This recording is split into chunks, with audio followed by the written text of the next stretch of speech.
watch this afternoon's of Midday Central on TV3, also live on DSTV channel 271. My name is Grace Hamu-Ajiman. Coming up this afternoon, statistics reveal Savannah, Central and Volta regions record the highest prevalence of domestic violence nationwide. Also, more questions emerge as government plans to take over Springfield's interest in the West Cape 3 Points Block 2. This afternoon, we will engage technical advisor to the Energy Ministry for clarity.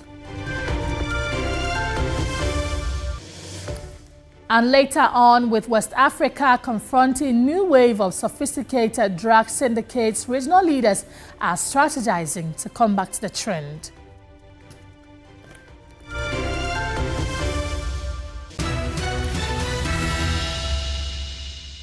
Details of these and more in the next hour. Thank you for joining us. Let's begin the bulletin from here. This afternoon, questions continue to be asked over government's plans to take over Springfield's interest in the West Cape 3 Points Block 2. The ongoing negotiation, described as a possible bailout, according to the Africa Center for Energy Policy, ACEP, will not be ideal. ACEP says any state-funded bailout or acquisition of Springfield's asset would violate core petroleum sector principles and expose taxpayers to undue risk. Government says it has engaged a technical advisor to facilitate the process. According to the government's basis for the intervention is to store up declining oil production.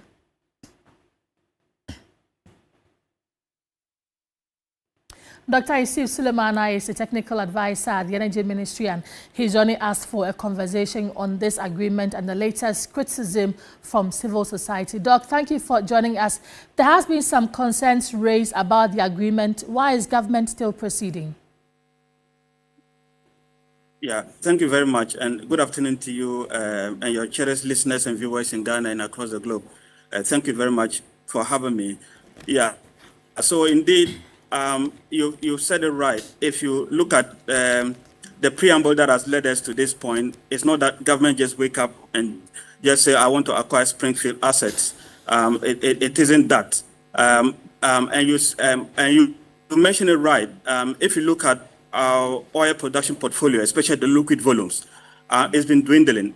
We are talking about 2019 when we're doing like over 70 million barrels of oil. As we speak today, 2025, we are doing, let's say, 35, 36 million. That's a huge decline. We are talking about all the three fields combined together. We are not doing something more than 110, and that is so much. I mean, this is a time that we should have been looking at having 500,000 barrels, let's say 500 million barrels from these three fields. We are not getting that. So government in its own attempt in looking at all other possible avenues, explore all other possible avenues to just see how much we can arrest this decline. And one of the options is just what we are looking at. We already have a field that has been the risk to some extent. When I say the risk, they've moved the process to a stage where if, let's say, the volume that they are talking about, if it's actually proven that that is what we have in place, it will change the fortunes. However, we are not just, government just moving to acquire the asset. It's not like that. And if you look at the concerns from ACEP and Imani, I think they are all legitimate concerns. And to put it straight, they are not saying we shouldn't embark or we shouldn't acquire the asset or we shouldn't make the attempt that we are making. They are just looking at past things that have been initiated. But the result that came didn't move anywhere, and they didn't make use of the data that came. But that is different. I'm urging them that they should give the current administration the benefits of the doubt. This is the first time they promised to engage an independent expert with a proven track record, to be able to assess available data and even go further if it requires to do what was not even done during the unitization. I mean, they can do that, both technically and commercially. And if it's proven, let's say the volumes that they are talking about is proven recoverable, it's going to be positive for us. And if it's proven that it is nothing to write home about, I think government will just walk away from it. So I think the concerns are very legitimate and they are welcome. Right. But I think they are not saying we should stop what we are doing, but they are just saying we should formalize the process and make sure that we have value for money. And that's exactly what we are doing. Yes, Docs, on that same tangent, ASEP makes a case that the lawful path is for Springfield to follow regulatory procedure and not sidestep it.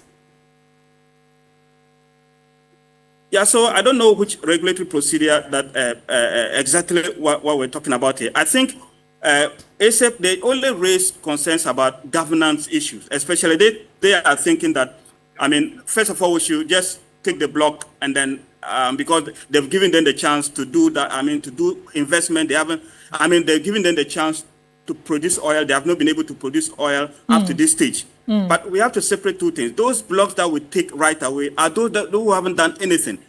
To be fair, Springfield pumped a lot of money.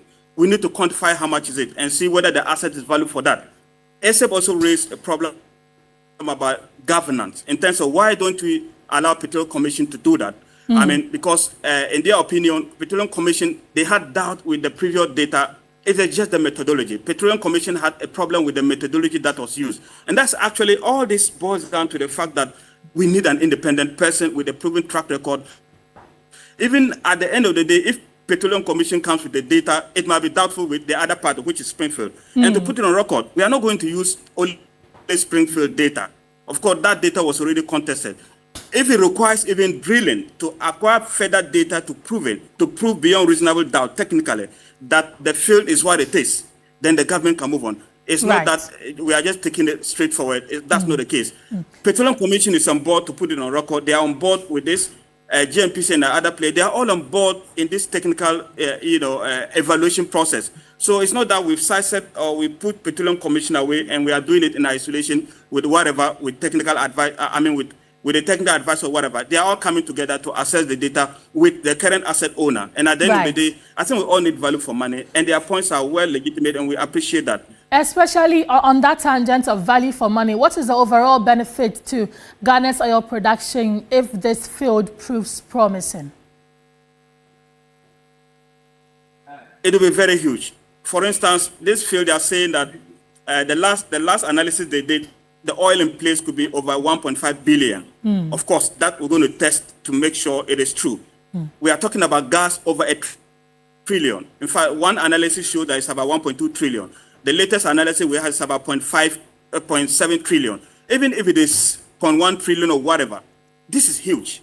And I'm just saying that if we actually will have a technical sound, a proven track technical, organization which we are looking to get to ascertain this, and it is true, I can tell you that it's going to change the fortunes of Ghana. But we're not going to look at this data and just say we are acquiring. Other than that, we could have done it straightforward. Yes, it will increase Ghana production portfolio if what volumes that they churn out, they are bundling around, is happen to be true, and we prove that it is true. It is going to change the landscape of our production, and that's exactly what we need. We need a third field to come into our production portfolio. The two fields, they have outlived their almost useful life. We only need further investment to keep the field running, but we need an extra field, and that's one of the reasons why government is exploring all these options, to make sure that we have another field in place. Yeah. Okay, Doc, thank you for talking to us. Dr. Suleimana Yusuf is a technical advisor at the Energy Ministry. Let's do some other stories now.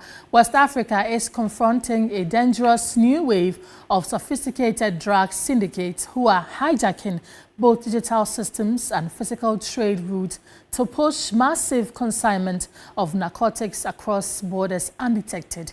Their expanding grip is deepening addiction, strengthening criminal empires, and putting an entire generation of youth at risk, a mounting crisis that has triggered urgent security alarm bells across the sub-region. West Africa has become a key logistical, storage and redistribution hub for international drug trafficking rings, especially for cocaine, moving from Latin America to European markets. Drug trafficking worsens local addiction and puts a strain on public resources, with money from its sale serving as a funding source for terrorists and armed groups operating in the Sahel. It is against this backdrop that West African ministers and drug enforcement agencies convened in Ghana to explore strategies for dismantling trafficking networks and tracing illicit proceeds. At the opening of the two-day forum, Minister for the Interior Mohamed Muntaka Mubarak expressed deep concern over the rapid evolution of drug-linked cartels and their exploitation of systemic gaps to expand operations. The nature of the drug trafficking and consumption in West Africa has changed dramatically and rapidly. Synthetic drugs are appearing where they once never existed, and traditional cocaine routes are mutilating with astonishing agility.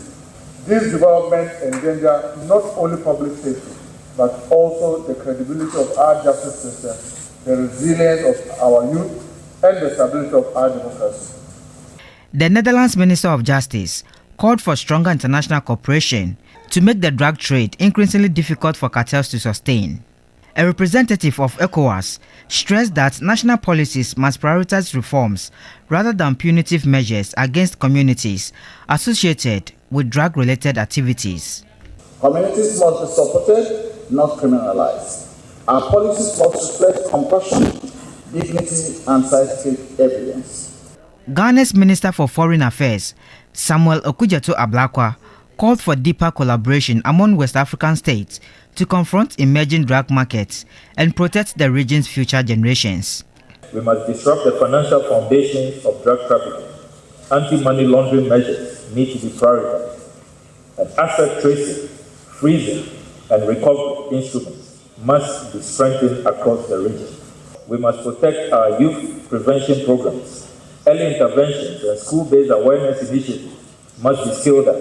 Treatment and rehabilitation services must be accessible, evidence-based, and guided in a public health and human rights approach.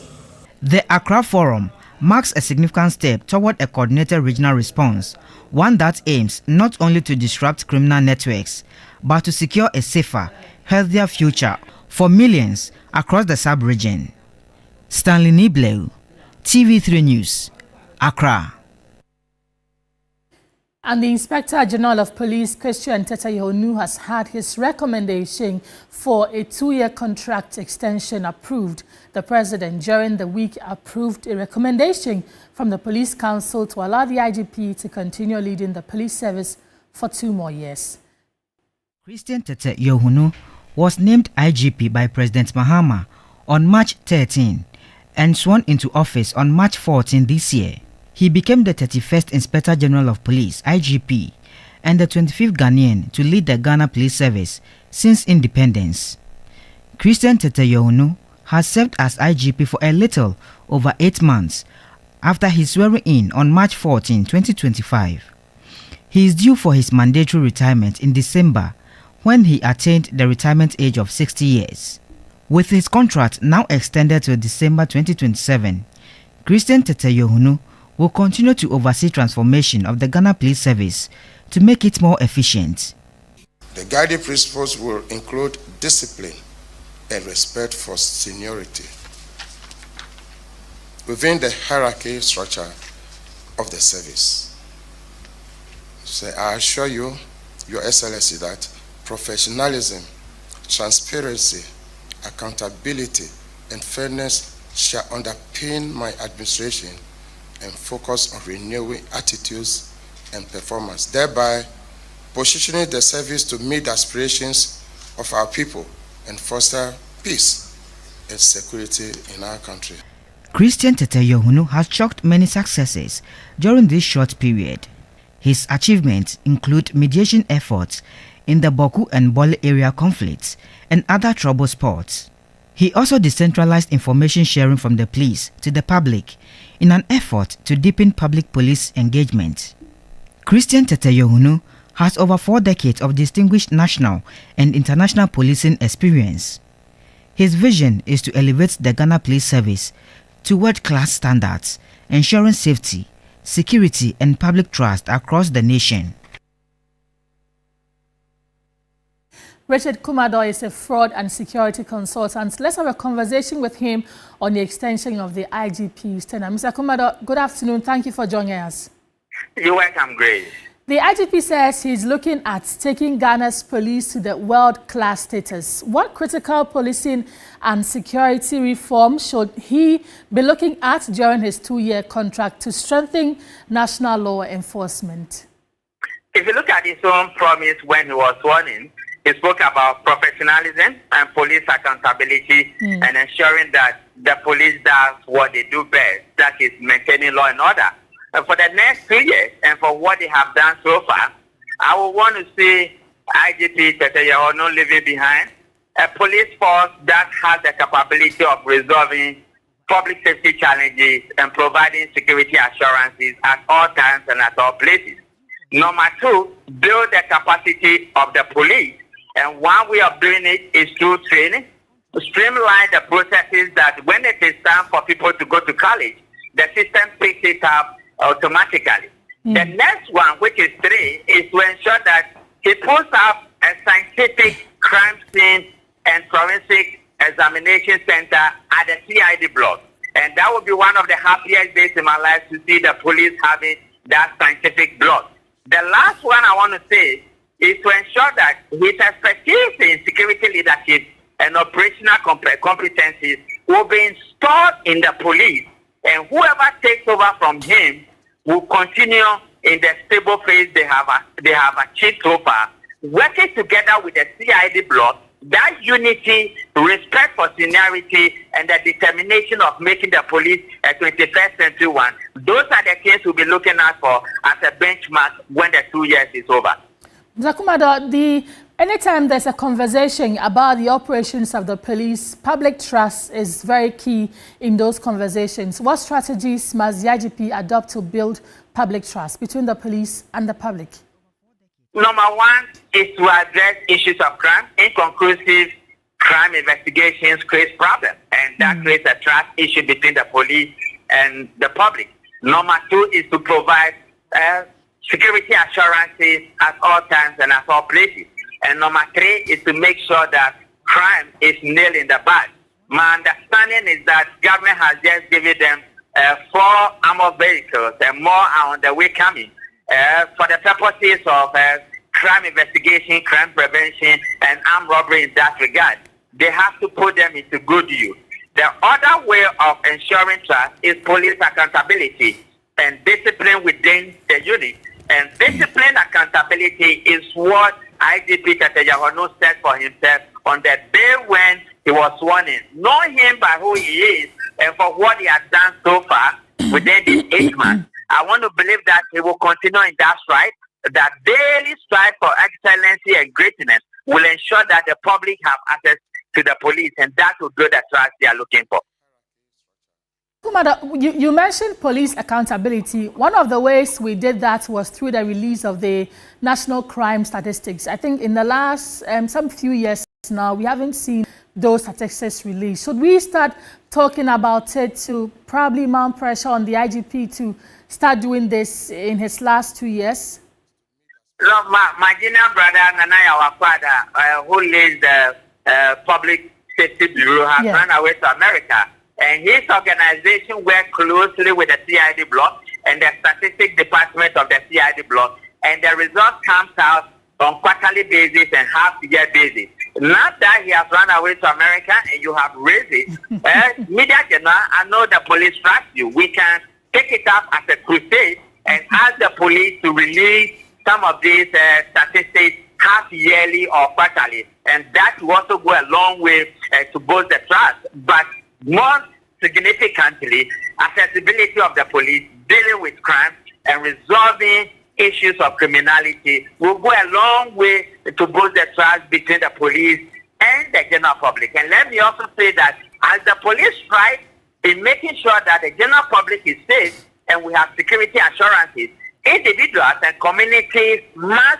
stop and must refrain from attacking police stations and attacking law enforcement officers in general in line of duty. It looks as if in recent times, attack on police stations is becoming a rampant issue. And when you do that, you are attacking the core of the state. And when the police react in responding, it may create some level of discomfort for the community. So let's work together with the police. It's a shared responsibility when it comes to crime prevention and crime investigation. And you can trust your Yahono to do that. Well, the last time we engaged Nanaya Wakwada, he's a doctor now, Dr. Nanaya Wakwada. he said that he was in Ghana. So maybe that can be the starting point for us to start putting that pressure on the IGP to release those time. But Commander, before I let you go though, we still continue to see a few bad nuts within the police service, especially the MTTD extorting monies from drivers and all. What should the IGP do to probably reduce this or stop it from the service? This one, I know the police people are going to beat me, but let me say it brief.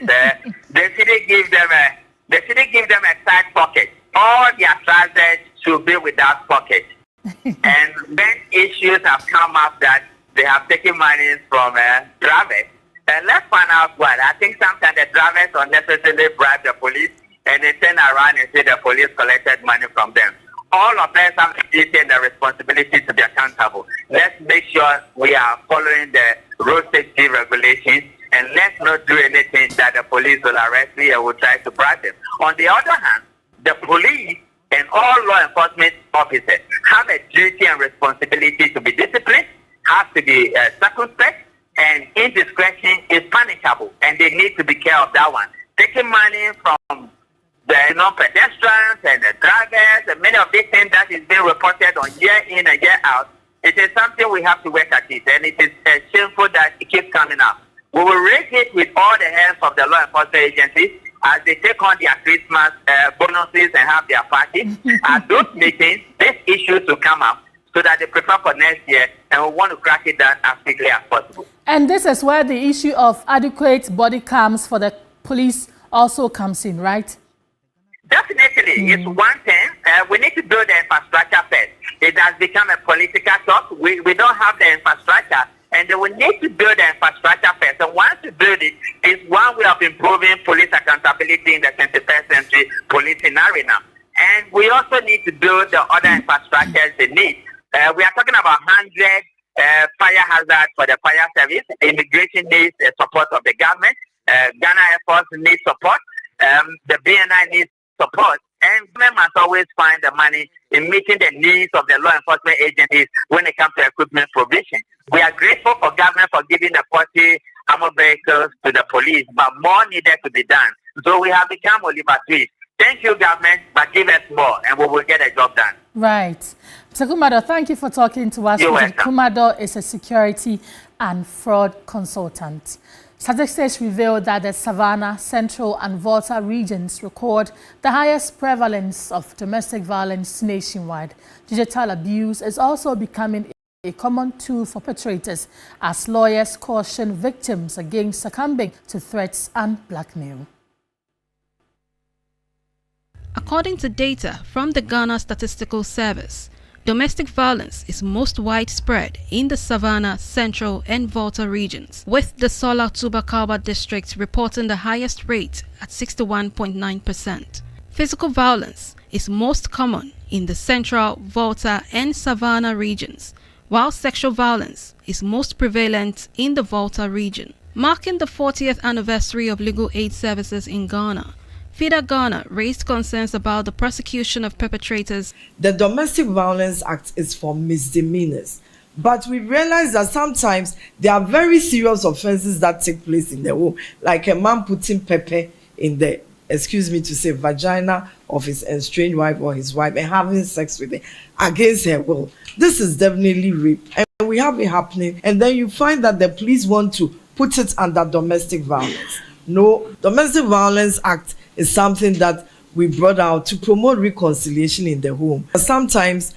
the police do not help us. The African Regional President of FIDA, Ifwa Aisen Laoye, cautioned the public against falling victim to digital abuse. Where a woman has her phone with a spyware on it, where everywhere you are being monitored by your intimate partner.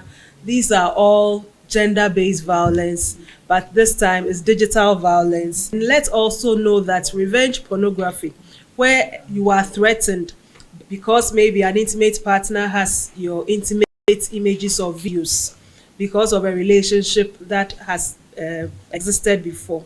Once there's a threat of it or an actual use of the images or videos or blackmail, it is an offense, even possessing it. The president of the International Federation of Women Lawyers, Gloria Ofori-Boadu, warned religious leaders against acting as mediators for perpetrators. I'll humbly plead with our partners who are the pastors, the community leaders, the traditional leaders, that when it comes to these matters, seek the help of professional counselors or even social workers or lawyers, and let's advise the parties so that you don't just go and quote scripture.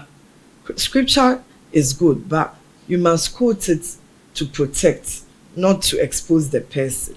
FIDA also appealed to the police and the courts to expedite cases of gender-based violence to avoid delays and ensure that justice is served. Majority Leader Amhama Yariga has told members of parliament to fight illegal mining in their constituencies and stop the public display of pretending to be concerned about the menace. He was responding to a request by the Minority Chief Whip Frank Anodompre for the Lands Minister to update the House next week on efforts made in the fight. Destruction of our water bodies. The Majority Leader, in his response, said, amongst other things, the minister will be here as many times as possible. I have come and scanned through the report.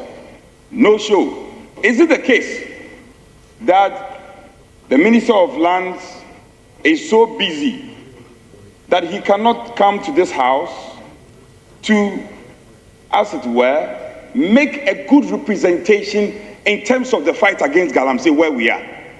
Now, Galamsey is all over the place. The fight against Galamsey cannot go the normal tangent because the needed feedback and the results we are looking for, we are not getting it. He must come and speak to the stability level of River Cobra, Densu. He must tell us. He must tell us what we are doing to reclaim the lands that have been destroyed. There is something they call water guards. How are these water guards impacting on the fight? What is the incidental effect of water guards on the fight against Galamsey? And the Ghanaians are worried. But let's stop this drama of pretending that we are concerned about Galamsey. Galamsey is happening in our various constituencies. What steps have you taken to deal with Galamsey in your own constituency? You are also a leader there. You are a member of parliament there. Each and every one of us, we are leaders and members of parliament, and we represent those constituencies, and we sit there and see the Galamsey happening. What have we done ourselves in our various constituencies before even asking the minister who is sitting in Accra to come and answer for Galamsey activities in our constituency right under our noses? You are sitting there, the people who are digging are your constituents, the police that are there are your police, the assembly is your assembly, and then the municipal and district security council is your municipal and district security council. You are a member of the assembly. Have you reported, the chiefs are your chiefs, have you reported what you have tried to do in your constituencies as members of parliament to deal with Galamsey? I haven't received any report from any of you regarding what you have done in your constituency to fight Galamsey. But come and stand in this house and pretend that you are concerned about Galamsey. They say charity begins at home. Show that you are concerned about Galamsey by your action in your constituencies. Over 1,000 residents of the Bachuna Texpo Market area in the Krowa municipality are facing displacement following an eviction notice issued by the Minister for Employment, Jobs and Labour Relations. The residents are alleged to have encroached on a 500-acre state-acquired land reserved for development by the Management, Development and Productivity Institute. The administration of Dr. Kwame Nkrumah acquired over 500 acres of land covering Bachona and part of Tema, holding it in trust for the Management, Development and Productivity Institute (MDPI) under the Ministry of Employment, Jobs and Labour Relations. The administration also began constructing hostels and an office complex on portions of the land, but the project stalled following Nkrumah's overthrow in 1966. Today, the land has been heavily encroached, with both temporary and permanent structures springing up. Several companies have taken portions to develop, while the Texpo Market itself sits on part of the land. Some of the abandoned apartment blocks have also been taken over by squatters, despite their deteriorated state. On Wednesday, the Minister for Employment, Jobs and Labour Relations, Dr. Rashid Pelpo, together with officials from the ministry and MDPI, visited the site to obtain first-hand information and issue a directive to all encroachers to vacate. The minister also toured the Tesco Market Enclave, where Lujia, a Chinese motor assembly company, has set up operations after acquiring part of the land. The assistant manager, Labi, acknowledged the concerns when he met the minister's team. Dr. Rashid Pepo issued a firm directive for all occupants to leave, insisting that none of them holds a legitimate title to the land. Once we have the capacity to redevelop this land, those who are there don't have land documents. They don't have the needed titles.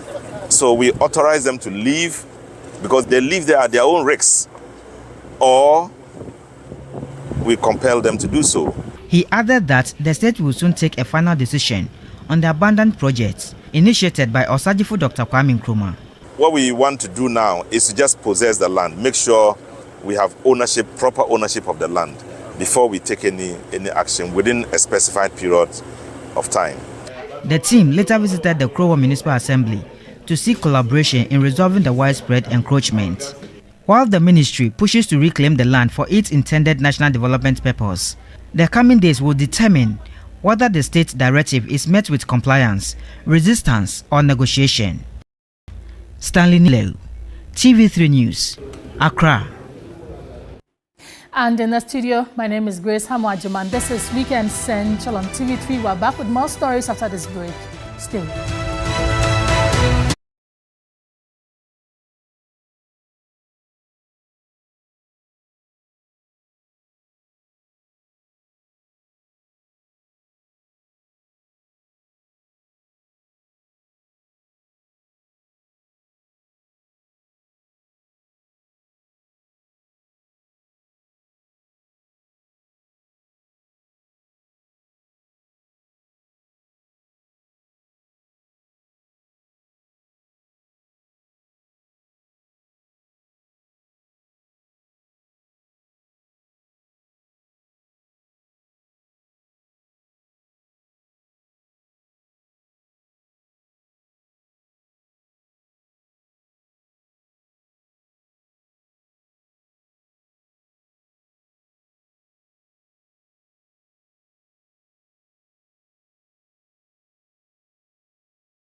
Let's do some more stories now and take you up north, because with an estimated 35% of the lands in the northern parts of the country under threats of desertification, which has caused a decline in crop yields, a loss of productive lands and a slowdown in poverty reduction, environmental advocacy organizations in northern Ghana have intensified climate justice campaigns in the region with a series of community-focused activities aimed at protecting the environment and empowering the youth.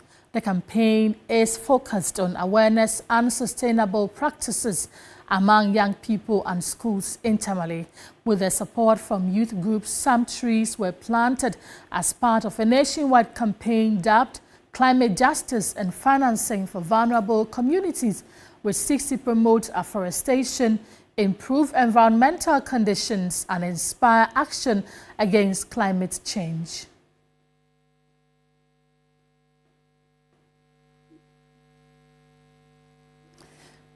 Let's now connect with my colleague Christopher Marco, who has been engaged in these young activists and organizations. Christopher, talk to us about how significant these activities are to the protection of the environment. Yes, so Grace, you already know that issues of climate change are beginning to affect the people, especially in the northern parts of the country, where we only have a short rainy season. So if you come up north right now as we speak, the place is beginning to get dried. Dams are drying up, water sources are equally drying up. And so it has become a matter of concern for stakeholders in the environmental space, led by Action Aid, to drive home this message of intensifying campaign where people will begin to take issues of the environment serious. People will begin to know that the things that they do that affect the environment, they will not go into doing that. For instance, the cutting down of trees, burning of bushes haphazardly, and other issues that affect the environment. The youth are driving home and ensuring that the people within the Northern Enclave understand this message of protecting the environment, such that they will be able to live peacefully and get good crop yields, as farming is the preoccupation of the people. Let's take a listen to what some of them have actually been saying. Northern region is living the realities of climate change. We are facing it already, looking at the heat facing us right now. And we think that we need to call on everyone to support us. We've all seen the impact of climate change on us. This is a water body that is already dried up. Just a few months, I think 1 or 2 months back, this place was full with water and already is dried up. And we know that in Northern region, we are facing water challenges. And one of it is as a result of the impact of climate change. Today here when we got here this morning, women were here and youth trying to fetch water. And if you see what is happening here, it's just a bad scene. We have litter, rubbers in there. Even in terms of our environment, it is not the best. So we are using this opportunity to call on all who matter to do something about our water, especially with this water body. Christopher, we know that Action Aid has been at the front of the fight against environmental related issues. What have they been telling you? So basically, they have committed some resources into youth trainings and also engagements to ensure that the youth also in turn send us messages of the impact of climate change on our environment to their various communities. And so this drive to champion the issues of environmental protection was initiated by Action Aid and also some youth groups in the region. Now, you go to some areas in the northern parts of the country, as it stands now, we all know that farming activities have come to a halt because the rainy season is over. And so issues of irrigation, how do we get people engaged in doing other things so that all year round we get supply of food in the area. So Action Aid has been leading this drive and also engaging stakeholders who matter to ensure that the environment remains protected and issues of climate change are addressed. But the topical issue they have been raising has to do with funding, resources for them to be able to do this. Right, Christopher, thank you for bringing us those updates. My colleague in the Northern and Savannah regions, Christopher Mwako, updating us on the impact of climate change in the region and measures being put in place to mitigate that. Let's move away from that because the Vicar General of the Techiman Diocese, Father Dominic Edouahene, is urging the government to invest in establishing missionary health facilities. According to the Vicar General, such investment would ensure the provision of improved health care to patients. The Our Lady of Fatima Health Center in Abasi, established in 1979, serves as the only major health facility in the entire Pearl West district. The facility has not received a proper facelift from the state since its inception. Father Dominic Edouahene is the Vicar General of the Techiman Diocese. If you go to certain areas, there is a health center. Instead of the government to help to upgrade it to become a hospital, then the government will also come and set up another hospital, as if competing with the church. The church doesn't believe in competition, you know. So if the church has already started a facility, why don't you pump money into it and make it a big hospital for a community? The administrator of the facility confirmed that the center, despite its vital role, lacks the fundamental capabilities to treat critical conditions on site. Looking at our deprived nature of our district, there are a lot of disease conditions. What we do here is referral. Yesterday we referred 3 to Techiman. 3 only yesterday, because they come as a stage that there's little that as a health center we can do. Patients who are referred reportedly face challenges in getting to other facilities for care. It's not the best. Some of the patients, you even refer them and they don't go. The next 2 or 3 days, you hear that they pass on because they just went to the house. They don't have money to go, and they think if you refer them, then it's like the cost is going to be higher. They normally don't get the means to go. We had the Pearl West ambulance, but I think it is out of use now because it was having some issues. So when we refer, no matter when the case is critical, we either call Kintampo or we call Atebubu or Yeji. And looking at where Kintampo is, coming all the way from Kintampo to Abase before taking the patient either to Techiman or Yeji. Emergency cases, seconds is just too much. Meanwhile, the NDC regional organizer has spearheaded the renovation of Our Lady of Fatima Health Center as part of efforts to improve healthcare delivery in the municipality. And one thing we realized was the health sector of this area, especially in Pearl West, needed much attention, and that we decided to give priority to the health conditions and health delivery in the district. COMSIS Ghana Limited is celebrating 25 years of trust, innovation and transformation, an anniversary the company says underscores its long-standing commitment to delivering quality ICT solutions and its status as an ISO-certified tech leader. As an ISO-certified enterprise, COMSIS has grown over the years to become a key provider of enterprise network solutions, internet services, cloud infrastructure, and more, building trust among businesses across the country. From the early days to now, the company says the milestone reflects its sustained dedication to quality, customer-centric service, and technological excellence. The 25th anniversary marks a milestone that highlights a quarter century of service, innovation, and reliability in Ghana's technology sector. Co-chair of COMSIS Ghana, Jonathan Lamte, noted that the progress of the company is as a result of focus. Back then, when you look at the terrain, you wouldn't think you could do things like this. What propelled us is focus, dedication, determination. So I believe that with these ingredients and some discipline, anything is possible. He added that as AI dominates the world, COMSIS Ghana is adapting to it and going to progress even further. We will be the game changer. That is our agenda for the next 25 years. So we will begin to see, just like we said some 25 years ago, what we set out to do.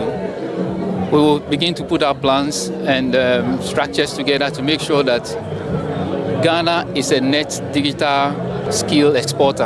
As COMSIS Ghana looks to the future, the 25-year benchmark serves as a reminder of its legacy and a commitment to driving digital transformation in Ghana for decades to come.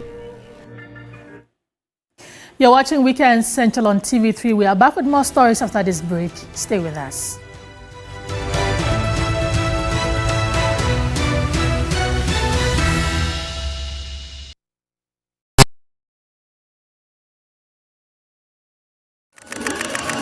Years been long, deadlines, hustle, pressure.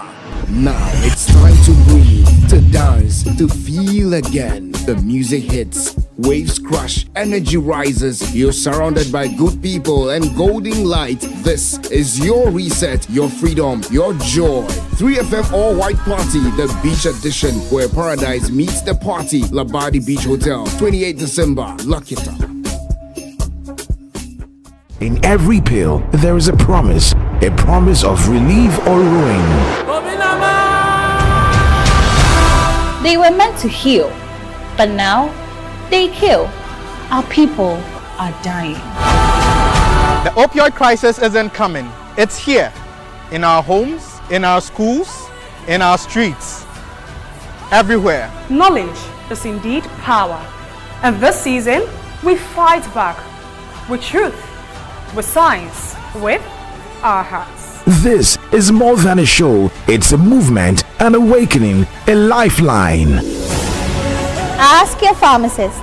This season, we talk opioids. We talk drug abuse. We talk survival. So join us and our guest pharmacists as we fight for the soul of our community in this season of your award-winning health show, Ask Your Pharmacist. My name is Farm Nellen Ofori. My name is Farm Yao Mfuafo. I am Queen Na Ayele, and this is Ask Your Pharmacist Season 5. Ask Your Pharmacist Season 5 is proudly brought to you by Dragnet, Letop Pharmaceuticals, Chango, Samuels Pharma Limited, Lotus Opticals, and Mega Life Sciences. This program is in partnership with the Ministry of Health. Ask Your Pharmacist now shows on Saturdays at 1:30 p.m. on TV3. Warning, cuteness overload activated. Warning, cuteness overload activated. First smile, first crawl.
Welcome back. This is Weekend Central on TV3. Let's do some more stories. Private legal practitioner Martin Kpebu is challenging claims by the special prosecutor that the National Intelligence Bureau, NIB, refused to assist in the attempted arrest of former Finance Minister Ken Ofori-Atta. Speaking on the key point on November 29, Kpebu said he independently verified the special prosecutor's assertions by contacting both the NIB and former officials. Oh, so in 5 minutes. Yeah, 5 minutes. Okay. You know that I also fact-checked the special prosecutor. So I checked with the former people formerly in charge of NIB, and they said, one of them even said he doesn't even know Kisi Ejabin. That's to say that Kisi Ejabin never contacted him to help arrest Ofori-Atta. Then I checked with the current head, that's the institution, NIB. They've written formally to me that, and I'll read a portion. the National Intelligence Bureau did not receive such a request from the Office of the Special Prosecutor. Well, the Special Prosecutor said they didn't write to them. Oh. That's the response.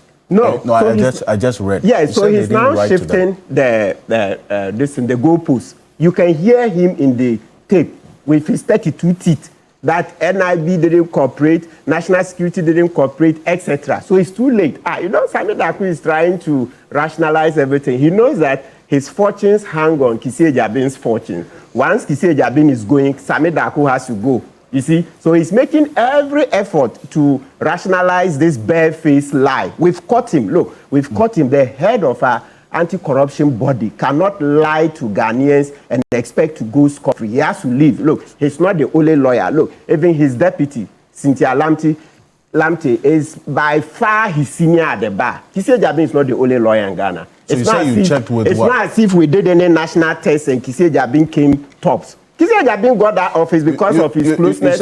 You say you checked with which institutions? Oh, National Investigative Bureau, the NIB. This is a letter dated 27th November 2025.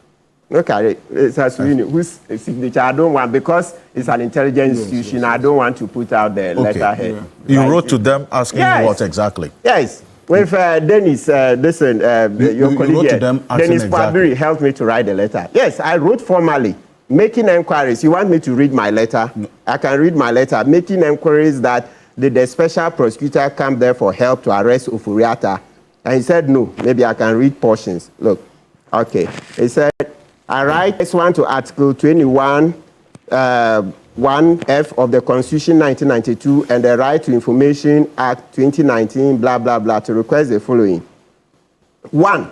Whether the Office of the Special Prosecutor, OSP, has at any point in time formally requested the assistance. So you see, I said requested, not just writing, okay? Requested the assistance of the National Intelligence Bureau to arrest former Minister for Finance, Mr. Ken Ofori-Atta, and then other questions asking for the details. And they responded, none. None. So look, we've caught Kissi Ejiabin for this singular lie alone.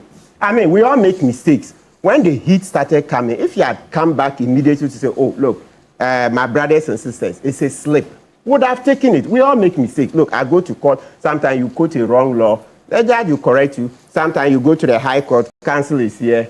Maybe the High Court judge also gets it wrong. You go and appeal, it's corrected. Even the Supreme Court, they make mistakes. So please, don't make that mistake. I'm not pontificating as if I know everything and everything turns around me. No. If you thought that, look, what you said was an error, immediately come. But you see, he's digging himself in. It's terrible. The head of our anti-corruption agency cannot lie to citizens like this.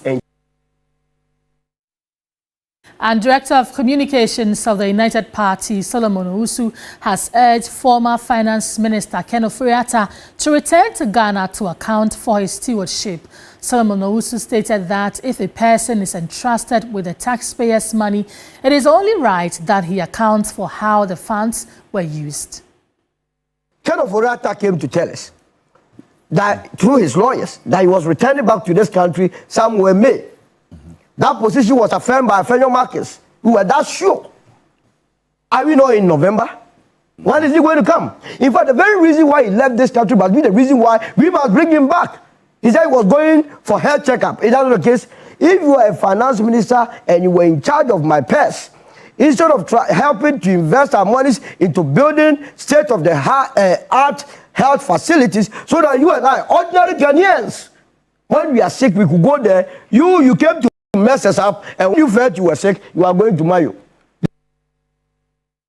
Well, policy analyst and senior lecturer Dr. Joshua Zato says Ghana must take accountability seriously both during and after political administrations if the country wants to strengthen its democracy and prevent future scandals. I don't think it matters to me, and I honestly don't care about that particular one. My position on accountability and being held accountable for office is clear. I have advocated and I continue to advocate regime accountability and post-regime accountability. I have said that any man or woman who takes an oath to hold an office must know that a day will come, he or she will also have to raise the hand to take an oath to be held accountable for that. And I've said that if a sitting president is unable or unwilling to hold his or her own appointees to account, it is completely fair and okay for another regime to come in and hold them accountable. So long as their fundamental human rights, the things the lawyers talk about, right to counsel, presumption of innocence, so long as all that is held, I have no problem. I will never sit anywhere and try to make it look like, oh, this person should not be held accountable. No. Accountability is a cornerstone of democracy, and we must be seen, not only to be seen, we must actually make sure that people, powerful people, who occupy powerful positions are held to account for their actions or actions, whether in office or out of office. I have absolutely no problem with that. Well, that's how we wrap up today's edition of Weekend Central on TV3, also live on DSTV channel 279. My name is Grace Hamwa Ajiman. Log on to 3news.com and get some more stories. Enjoy your afternoon.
Good evening, my dear viewers, and as always, I warmly welcome you to the Today's Women show here on TV3.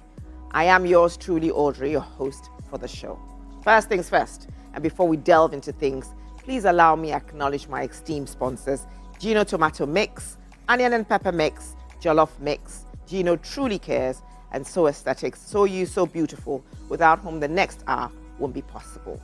Now that we've gotten that out of the way, let's get things started with my weekly monologue. Today, I want to touch on the topic, Women Who Build Worlds. And it's a tribute to my guest and my topic for this evening. There are women who do more than lead.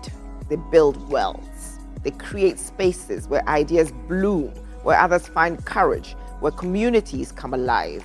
They design pathways, they plant possibilities, and they turn their vision into ground for many to stand on. These are women who shape destinies, who lift others as they rise, who remind us that true power is the power to create opportunity. To them we say, we see you, we honor you, and because you build, we all rise. Stay tuned as we go for a short commercial break.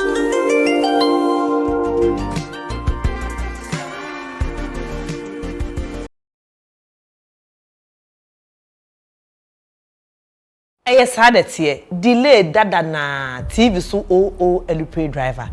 My trim seat say articulator. Said the many who hancho afidie ne so no. Wotimu say me de nsem nam. Eni da ena me call makura ekohu abrewa eni akwakora. Me call ye no so no ya asade aya mamre ye de niam agu akwan mu ma be me ho akwankyere ena ma san machi abankran. Ye de delay show no eba ne apaja akowie mu wiem Hum, esrum, honam. Enti every ene am TV so edikosi da yesu beba ne ma ye tosom yenu no. Eye Saturday 6:30 p.m. on TV3. Moma ne na ya esan se ebeye wonkum na ye peme. Ano odin. Say we be a standard. Brought to you by Telecel, Pepsodent, Malta Guinness, Betway, Gino Tomato Mix, Lindsay Sanitary Pad, Delay Foods, Tabia Takum, Ohiniri Seasoning Powder. The Delay Show now shows on Saturdays at 6:30 p.m. on TV3.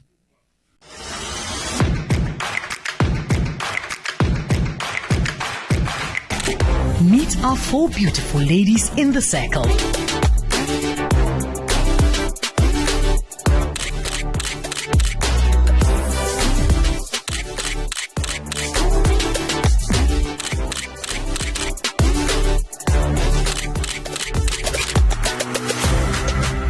Great talk, positive vibes, and the energy is unstoppable.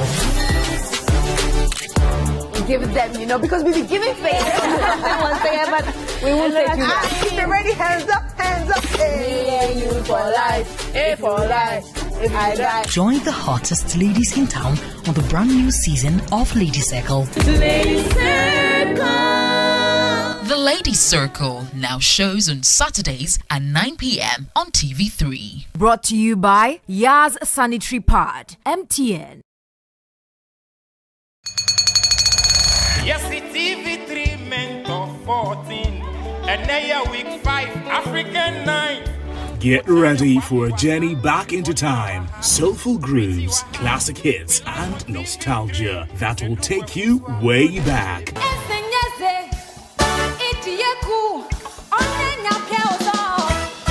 Join us for a special throwback episode of Mentor 14 this Sunday, 8 p.m. only on TV3. Audience must be seated by 7:30 p.m. Let's relive the old school magic.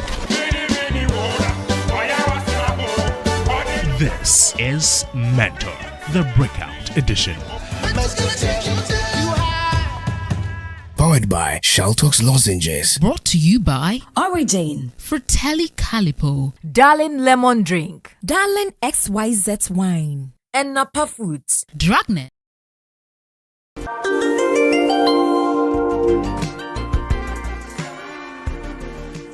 Welcome back. If you've just joined the show, we're watching the Today's Women Show on TV3. As always, I'm just going to be shouting out my sponsors because without them, we can't do anything here. Gino Tomato Mix, Onion and Pepper Mix, Jollof Mix, Gino Truly Cares, and SO Aesthetics. So you, so beautiful. As a creative, I'm super excited for my guest this week. She's a visionary in fashion, culture, and creative enterprise. She first founded the Loco House, a space in Accra that brings together art, design, urban culture, and young creatives, and then went on to establish El Loco, Ghana's first women's concept store, where African design, modern aesthetics, and cultural creativity meet. Let's watch her reveal. Stefania Manfreda is a multifaceted creative entrepreneur and the visionary behind El Loco and Loco House, two standout concept spaces shaping Accra's contemporary creative scene. With over a decade of experience in fashion, retail, visual design, communications, and cultural curation, she has become a central figure championing Ghanaian and African creativity. A naturally curious mind, Stefania describes information as her drug, a quality reflected in the diverse journey of her career. From her first job in retail, to a bold corporate role in Ghana's construction sector, to building the local brands from the ground up, she believes that every job will teach you something, a principle that guides her approach to work, people, and creativity.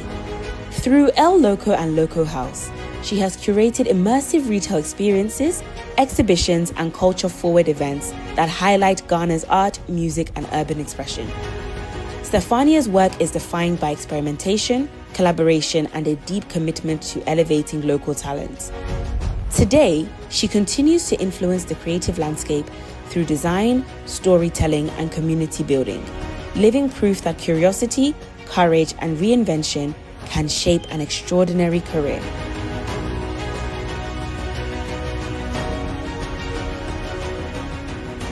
My dear viewers, please join me welcome the dynamic, creative curator and cultural entrepreneur, Stephania Manfreda. Hey, you're supposed to be dancing onto the set. Hello and welcome to the show. Have a seat. You know, I always tell people, I tell people I'm a creative, and then I say, oh, but Audrey, how can anybody know that you're a creative? You cook, look the part. You know. But as a descendant of local, yes. The first question I want to ask you is, are you a local? Are you some long lost relative of mine that I don't know? I wish. How did the whole local thing come about? Well, so I grew up on Local Road. Okay. And I've always been there. I still live there, actually. So it's... Don't worry, we'll adopt you. Yes. Thank you. I've had many of the family members come by. Some far from UK and whatnot. So they've seen local, so they're like, let's go visit and see what's going on there. But yes, I grew up on Local Road. And when we started the t-shirt company, was more of a brand than a company, I would say. I was just wanting to use the street name as part of the inspiration, to very much ground it in Osu. It meant a lot to you. The name meant a lot to you, having grown up on the street. Yes. Obviously, for you to have used it. Yes. But let's rewind. We all like to, we're such nosy people on the show. We always want to know who Stephania is. Mm-hmm. I know you're half Ghanaian and half Italian. Yeah. Did you go to school here? Did you grow up here in Ghana? Yeah, so I was born in Ghana. Oh, okay. 37 Military Hospital. Oh my God, you know precisely where too. And I did school here. So initially Italian school, which was for a few years, then they closed it down because we were very few students. And then I moved to Ghana International School. Okay. So I did all through to sixth form. Okay, wow. Did you take part in the 70th anniversary at all this time around? Okay, we shan't talk about that. Please tell us the story. So you did up to sixth form. My sister stepped in for me. Yeah, so I did up to sixth form. And then after that, my father is Italian. So he wanted us to also go and learn about our other culture. I was with the view of I'll go to UK or I'll go to the US because all my friends are going there. And he's like, where do you think you're going? You're going to Italy. Go to Italy. So I moved to Italy. I was 18. I'd been a couple of times already on holiday once a while. So it wasn't a cultural shock for you? It still was, because going on holiday is one thing. You know, you're with your family. Going to live there is different. And you know, you're having fun and everything is nice. But going to live is a different thing. Mm-hmm. I'm from a small town. It's called Monteroni di Lecce, and really not very many people there. So everybody knows everybody. Everybody's in your business, you know, kind of thing. And I wasn't used to that because in Osu, I mean, Accra is as big as it gets. And you're amongst my people, the Osu yes, people. Exactly. So everyone's doing their thing. Very vibrant community. Yeah. So initially I was a bit, you know, I don't know, I wasn't off-put. I mean, I like the place, everything's new, so you're getting into a new system, you know, a new language, a new culture. Could you speak Italian then? Basics, very basic. I could understand, but speaking was more complicated. With a name like Stephania. I know. So I took lessons whilst I was there just so I could bring myself up to speed. Because the issue was like I'd go to uni and I'd hear the lecturers speaking in Italian, but my brain would process in English. And so my notes would be written in English. And so I was continuously thinking in English until I think I started having dreams in Italian at some point. Then I'm like, okay, maybe I'm switching now. So when you start to have thinking going on in a different language, then yes, you know then you're ready. You're ready, you're in. So yeah, I was there for about 10 years. Okay. Started off with economics for 2 years, then I quit. Was that something you always wanted to do, economics? I mean, I think I was just doing the safe thing. You know, like most students in the beginning, I didn't really know what I wanted to do. I always said I'd be a graphic designer one day, but that was kind of like just a thought. Would you say that you had any creativity, not creative spirit, but did you have any creativity in you growing up? Were you the kind of person who was always drawing? I was always by myself, number one. I like to be by myself doing things.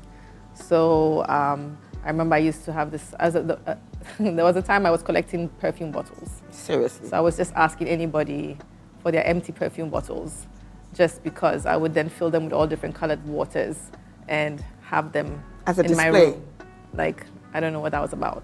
Then I was obsessed with visuals. So magazines were a thing at the time. We didn't have Pinterest or internet or any of that. Yes. So I used to collect images from anywhere I could find them. And I actually still have the folder of some of the stuff I collected back Tear then. out the pages and then sort of keep them in a folder. Yeah. Interesting. Which then I do into like collages on my wardrobe or things like that. I did art, obviously. Shout out to Mr. Butler, who was my art teacher. He really made us also do a little of introspection in terms of what you wanted to being, be. Yeah, being ourselves and who we wanted to be. And yeah, we had great art classes because they were very small groups, so they were very intimate situations. So yeah, I think just generally, It was I was always there. something. I was always doing something. I was sewing as well at some points because I didn't like the way my mom's seamstress was doing our school uniforms. They looked pretty whack. You were that teenager who wanted to look cool in school, right? I mean, why not? So my neighbors were Italian, and there's the typical nonna who knows how to sew very well, and so we would sit with her and listen to opera music and sew. Ooh, that's so such a... yeah, just a very varied I background. can't remember such finesse or such real rich culture in the middle of Osu. I don't know how that happens.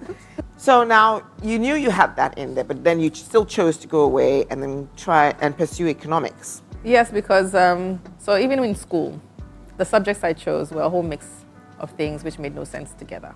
I just went with what I liked. And so I was doing from the arts, spanning into humanities, into socials, into science. You're doing everything. I literally did more subjects than I should or could have. But I left out a few key things. I think I would have ended up being in the sciences because I love animals. I would have been a vet. But I missed chemistry and art maths, so that was me out of that field. Then I was doing the literature and the arts, and then computer, French. Just do you think you were searching for what was your niche? Do you think you were searching for what it is that you enjoy? All. You enjoy them all? Yes. Interesting. So the ones I didn't like, I dropped. So that was chemistry. I liked maths, but I didn't have room for another course. And so I was just curious, and I was just picking things which I just felt, yeah, why not? I didn't really have a tomorrow agenda. I didn't really know what I would do with all of that. You went with the flow. I went with the flow. Do you think you've arrived where you are today just because you've just gone since. flowing? You've been going with the flow. I have been flowing since. And when I didn't, I would be very uncomfortable within myself. Do you think would you describe yourself as somebody who's free-spirited? Yes. I mean, I've grown older now. You don't like to be boxed up? No. I have a problem with authority. Okay. Yeah. And so I will always go in the opposite direction of where I'm being told to go. How did that affect you in your work life? Because obviously you were working before you started your own business. Well, again, I worked, so I did very few jobs that I didn't like. Actually, I think all the jobs I went for was something that I was interested in. So my very first job was in Milan. I worked in a tie shop, which was pretty cute. It was kind of fancy. You had people coming in to buy ties, and then we had your ascots and your foulards and scarves and things like that. So again, it's a certain clientele. And you were seeing creativity. And yeah, I was understanding retail, I think, in that aspect. Then I worked in a wholesale, which I didn't like much. I worked in a wholesale, kind of a warehouse where they sold clothes, but you had to be a member. So you'd go there as a member, and then one of us, the sales attendants, would have to come and meet you and take you through the whole warehouse looking for specific items for the person. And it was okay, but it was really far from home. I had to take so many buses and metros and things to get there on time. It was very stressful. So you didn't do that for long? I did it for a while, but then also I was becoming, uni girl, where you're just doing all kinds of stuff. So you do it at that age. You do. Yeah. You don't really choose. You just go and do it. You're looking for a job, you do it. Exactly. So I tried it out. It was okay. We had a horrible brown uniform, which you remember it. And they were mostly older ladies who were working there because it was that type of environment. So you had ball gowns and things that were very fancy, and then they had the whole sports section and stuff like that. But it was interesting to see that model, which was exclusive, let's say. Then I worked in survey. I worked on surveys for a while, which was very interesting for me because I love information and I just got to know so much about so many different things because we'd have a different survey every time. So just data collection. Yeah, data collection. So that was cute too.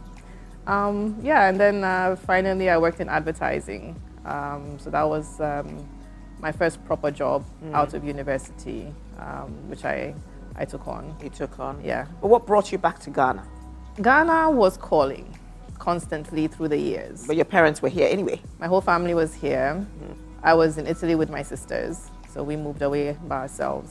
We have a home there, so we're all staying together until I decided to do the Milan thing. And leave them there. And leave them there. But I'd be coming back on holiday, and I'd always just notice how many things were missing. Because now I had a comparison I could make with you've been in two worlds, big city somewhere, and how things are functioning there. And then I'd come here and see that, okay, this is not there, this is missing, this is an opportunity. And I also kind of like the chaos of it and the fact that you could invent whatever you wanted because, again, there was so much that wasn't available.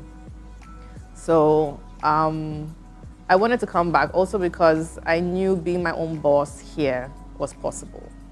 And doing that there would just be a whole headache. So just ultimately thinking in the future. So that was the end game for you? Yeah, I definitely want to be my own boss. So I think the best place to start that would be here. I came back because I got a job offer, really, not because of any, let's go and wanting see. to start your own thing. No, I wouldn't do that. I'm very methodical. Safe. Yeah. You play it safe? I play it safe a bit until, well, it depends. On some things, yes, some things, no. But I wasn't just going to up and come without a plan. So I didn't know what I was going to come and do. Because a few times I'd come, I didn't really, I applied in some of the ad agencies here. Nobody even answered my emails kind of thing. So I was like, okay, maybe not for that department. But my job offer was in construction. And was due to the fact that I was... In the admin side of construction? Yeah. Okay. Bilingual and bicultural. Okay. Because that was really an important part of it. So yeah, that was fun. And you enjoyed that. So it was during that time you first started Local House. So why Local House? Why did you start Local House? What did you think was your reasoning? Or what was your, not why did you think, what was your reasoning for wanting to start Local House? Because you had a job. Yes, exactly. But it was a job. And I'd come, being in design school, you are constantly consuming design. And it's your whole life. You wake up in the morning and you're thinking design. And I mean anything, from your household objects to, it was really big then when the web was being, built. Internet was new. And that was very exciting for me because I did communication design. So I was all into the tech space as well. It's just part of your daily, So I come to Ghana and I don't see that. It's just not there. And I need that outlet. And I'm like, okay, fine, it's not there, I'll make my own. You'll create your own. The way I didn't like the uniforms, I made my own. Exactly. Exactly. I'm pretty much, I grew up around people who were building a lot. So my dad's a mechanic, very tactile. We're always in the workshop playing with the machinery. Next door neighbors were a construction firm, so there was the carpentry workshop, and we just saw machines and things. Going we around, always have building blocks and playing with them, nails, hammers, whatnot. Creativity. So I must say our whole environment was pushing that on us a lot. And so I just wanted an outlet of something fun to do.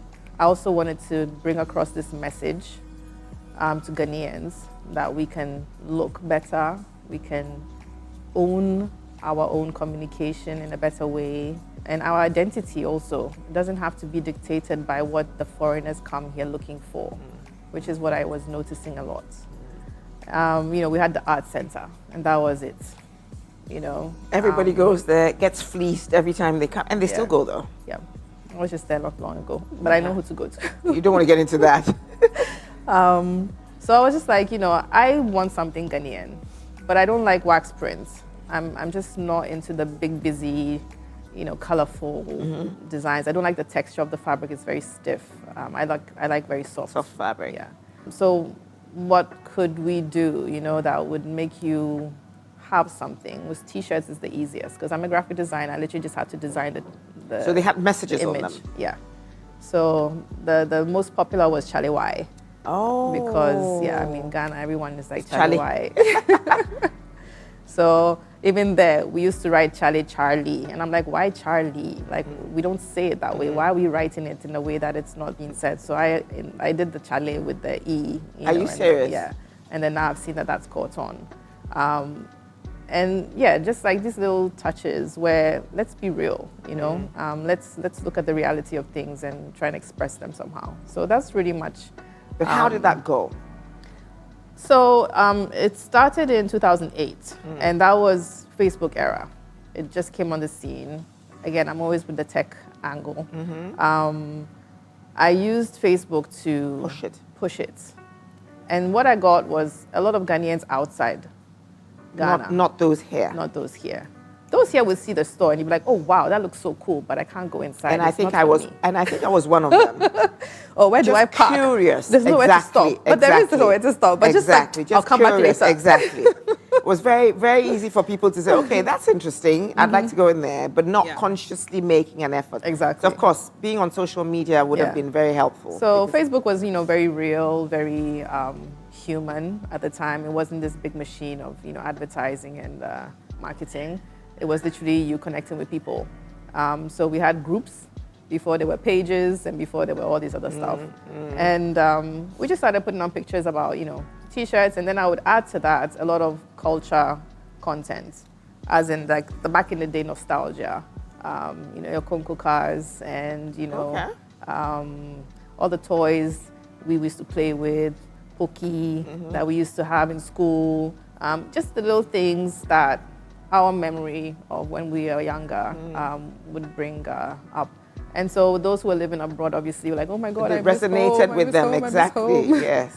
So they were very much interested in what I was doing and also felt that there were pieces they could take with them and wear wherever they were in the world because they didn't look the African. Typically, yeah. I would say tribal because that's really what the West kind of labeled as African. So that took off. We kept the prices as low as we could, but we were not making it. Production costs. Yeah, I was not doing them in Ghana because I wanted the quality to be very, very high. And so we were importing them, paying duty and all that. At the time, there were like 29 CDs. I remember I wanted to keep under the 30, which is when the CD and the dollar were one. Oh, okay. That's when they had just changed price, the notes. So I think even then it was kind of high because then if you'd converted back, you had $30 million CDs. Yes, exactly. Exactly. Even today, I mean, my mom still uses old Ghana. I don't know how they calculated it. Some of the old guard do. I mean, if you go into the market now and you want to buy things, people would always calculate. The market women, those who are not very educated, still use the old CDs. It makes 500. Oh, you mean 50 million or whatever it is? And I'm just like, why are you making these big numbers? Yes. So, I mean, I thought it was affordable, at least as low as we could keep it. Because again, it wasn't a for-profit venture. It was just, I had a job. I was just doing this for, I wanted a creative outlet. Yeah, and I wanted something nice to have fun with. But yeah, most Ghanaians didn't patronize. So it became very quickly a returnee thing or something for the expat community. Yeah, a tourist or expat community thing. Which, okay, fine. I mean, a lot of my friends, in fact, funny enough, when I look back, most of my friends who started it with me, none of them were Ghanaian, but they were all living here and, they had this passion for Ghana. They've all left since and, everything's become something else, but the beginning was really just a fun passion project. Yeah. How many years later did El Loco become 8 into being? 8 years. 8 years later. Yeah. Now, what led to that coming into being? So I was a tomboy for the longest time. I like the way she says I think I was just trying to get into my feminine side a bit. Also, my job had evolved and I had started to just fall out of love with it. So I was really thinking about, do I want to leave this and do my own thing full time finally? And I was very scared because I wasn't sure what would happen. Nobody had done what I was doing. Nobody had focused on the Africa concept as much. And I wasn't sure what the outcome would be. So I was very hesitant about, just like leaving the safety net of, a fixed job and taking that leap of faith. Yeah. But I think God, if He has a plan for you, He will push you when you're not ready. You will go. Or if you delay, you will go. You will go. So at some point, I had to go. And I took it on. Also, our customers were continuously asking, the girls were asking for more feminine things. And I also was going through my own personal transformation, dealing with life and boyfriends that didn't work out and things like that. So I was just looking for something that was a safe space for me, somewhere where I could be like a girl playing with her dolls kind of thing. So I was just creating a space because I love creating spaces. I was just creating a space, not knowing what for, but just knowing it would be a female-centered space. And I just mentioned it to a few brands that we'd done like a pop-up or two with in the meantime, and they were like, yes, please, like, who were the first brand you worked with? So Osei Duro was the very first. Interesting. Yes. We had like a pop-up or two with them. Then there was this lady from Togo, Anago Bags, Ilem. She was doing these very beautiful, just little clutches made out of all kinds of fabrics, and then some were had like embroidery, but very geometric type of embroidery using our traditional embroidery techniques. And then with Skin Gourmet, Kaime, Mona shoes, they were based in the UK but Ghanaian. They had yeah. And Bio Beauty, that was another brand. Yeah, there were about 8 brands really in the beginning. Did it grow? Did the following grow really quickly? Yeah, immediately, really. They took on. So before I opened the space itself, I was building the concept on Instagram, because again, that was now the new platform. From Facebook to Instagram. Yeah, and I was, I'm a graphic designer, so I really knew how to do the visual. Represent yourself on there. Yeah, the visual conversation. So I was building this storyline of modern Africa, and why don't we, as Africans, appreciate what we have?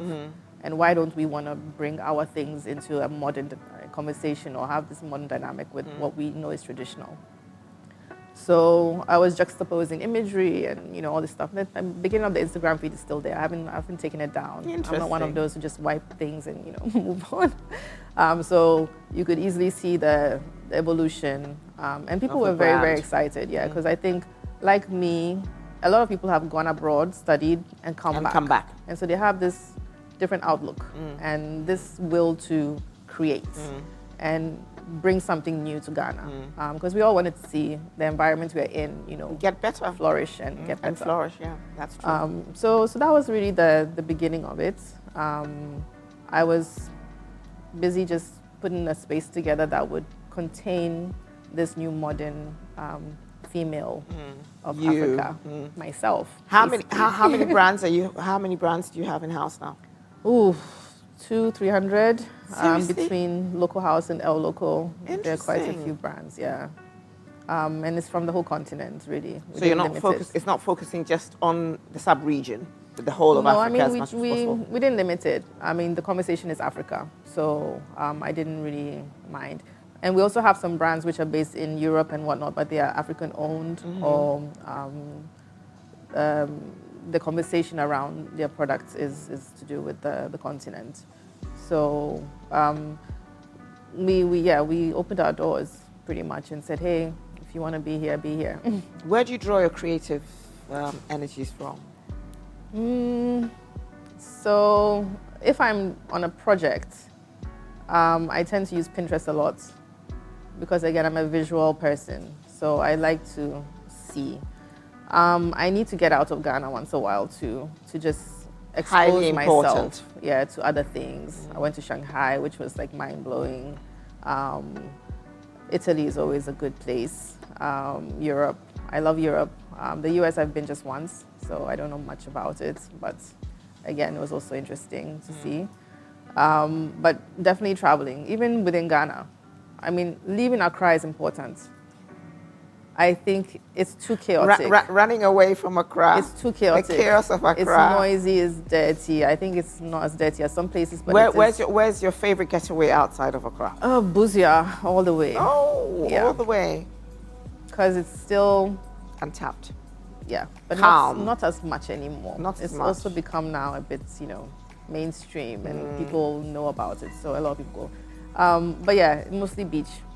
You're a beach person. Volta is nice too, though. You like it? It's green. I like nature. I love the outdoors. So would you say that's how you unwind a lot of the time? It helps. It definitely helps. Yeah, I'm a very nature or natural type of person. So I like natural things, animals. Do you have pets? Yes. You do. How many dogs or cats? 4 dogs. There were more, but yeah, What's next for you? So I've been thinking a lot about what's next. I'm trying to decide where I want to live. I hope still in Ghana, though. I'm not sure. Interesting. I want to be able to travel more. I think Ghana is starting to get to me. After a while, I think you need a break. It's very, very difficult as a business owner here. That is my biggest problem. Otherwise, I'd be fine. What's the biggest problem about business? People management is highest on the list. I haven't heard one entrepreneur say anything other than that. Yeah, that's it. That really is the problem. We have a mentality problem. That is the issue. We seriously have a mentality problem and a loyalty problem. So I don't trust anybody anymore. But again, God says, "Don't trust man, trust me." So. Yes. Yeah. I guess it's true. I can see you're quite a spiritual person as well. Yes. And did that come naturally to you, or you feel life has brought you into that corner? I've always been very curious, again, also about God. And he reached out, I think, in my life. He called you? Yeah. And so I've experienced him. And I know he's been very, very much a part of everything I'm doing, because the way some things happened cannot be explained. It was beyond my control, and it just all fell into place. That's so beautiful. Very easily, and I was like, whoa, wait, so what? Who is this? What happened? Yes. He's there watching over you. So from that point of view, he's there with me. I think you said it so beautifully, and I mean, it's a whole topic that you and I could be talking about, because I'm very, very passionate about all things spirit. But unfortunately, time. Yes. So we've got to move on to our next segment, which is going to be a lot more fun. Sure. Because you're going to tell us one or two of your tricks, if you can. So viewers, just keep watching. Stefania is still with me, but we're going to do something lighter when we come back from the break.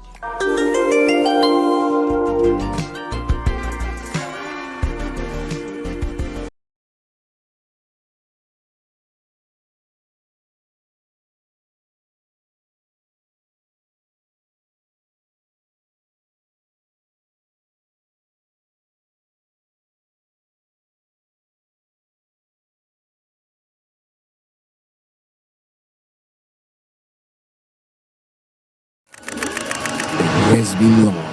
Deadlines, hustle, pressure. Now it's time to breathe, to dance, to feel again. The music hits, waves crush, energy rises. You're surrounded by good people and golden light. This is your reset, your freedom, your joy. 3FM All White Party, the beach edition, where paradise meets the party. Labadi Beach Hotel, 28 December. Lock it up. That he feels sad for himself, but even more so for his wife. That sexual feeling I had for my wife, has really, really gone down. I really don't feel a thing like before. Like my man who does not come out, I don't feel aroused. When marriage is wobbling, it becomes a real problem. I may not know whether he's been faithful to the wife.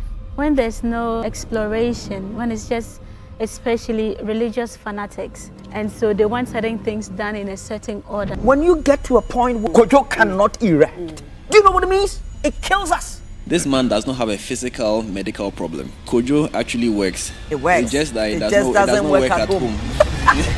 Confessions shows on Saturdays at 10 p.m. on TV3. Brought to you by MTN. Warning: cuteness overload activated. Warning, cuteness overload activated. First smile, first crawl, first messy moment, first dance like no one is watching. But only one will be crowned Baby of the Year. Think your baby has the magic? Prove it. Ready? Let the adorable battle begin. Upload a 15-second video or photo of your baby showing a milestone moment on Facebook, Instagram, or TikTok using the hashtag Baby of the Year. Add a caption to enter. To register to attend the Family Fun Day at Good Park, Friday, 5th December at 9 a.m. Dial *92812*11#. Family Fun Day. Hashtag Familac 2025 is powered by Cerelac and brought to you by 3FM. Cerelac, care for them. Count on us. 3FM, your urban lifestyle radio.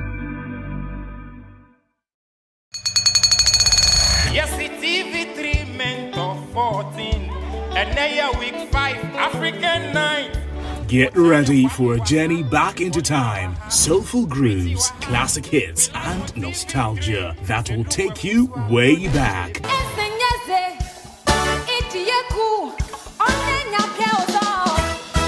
Join us for a special throwback episode of Mentor 14 this Sunday, 8 p.m. only on TV3. Audience must be seated by 7:30 p.m. Let's relive the old school magic.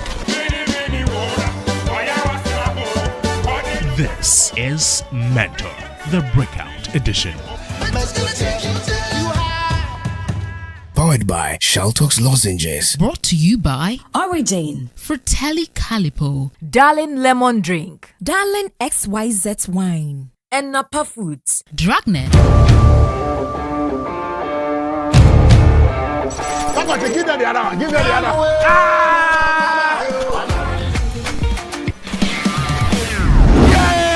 We're back on your screens every Friday, 8 p.m. and it's Showbiz 360 live. I'm feeling tonight. This is where you catch up on everything you've missed in the world of show business. Interesting conversations with your favorite personalities and celebrities. And of course, the promising ones, the upcoming ones, the one who say, hello, shout out to my fans, even though you don't have any. You understand? Right here. Me too, Suswako to swimming pool. You need to sober hair body salt. I cannot wait. Good. That's what I'm talking about. Showbiz 360 now shows on Fridays at 8 p.m. on TV3. Brought to you by Johnny Walker.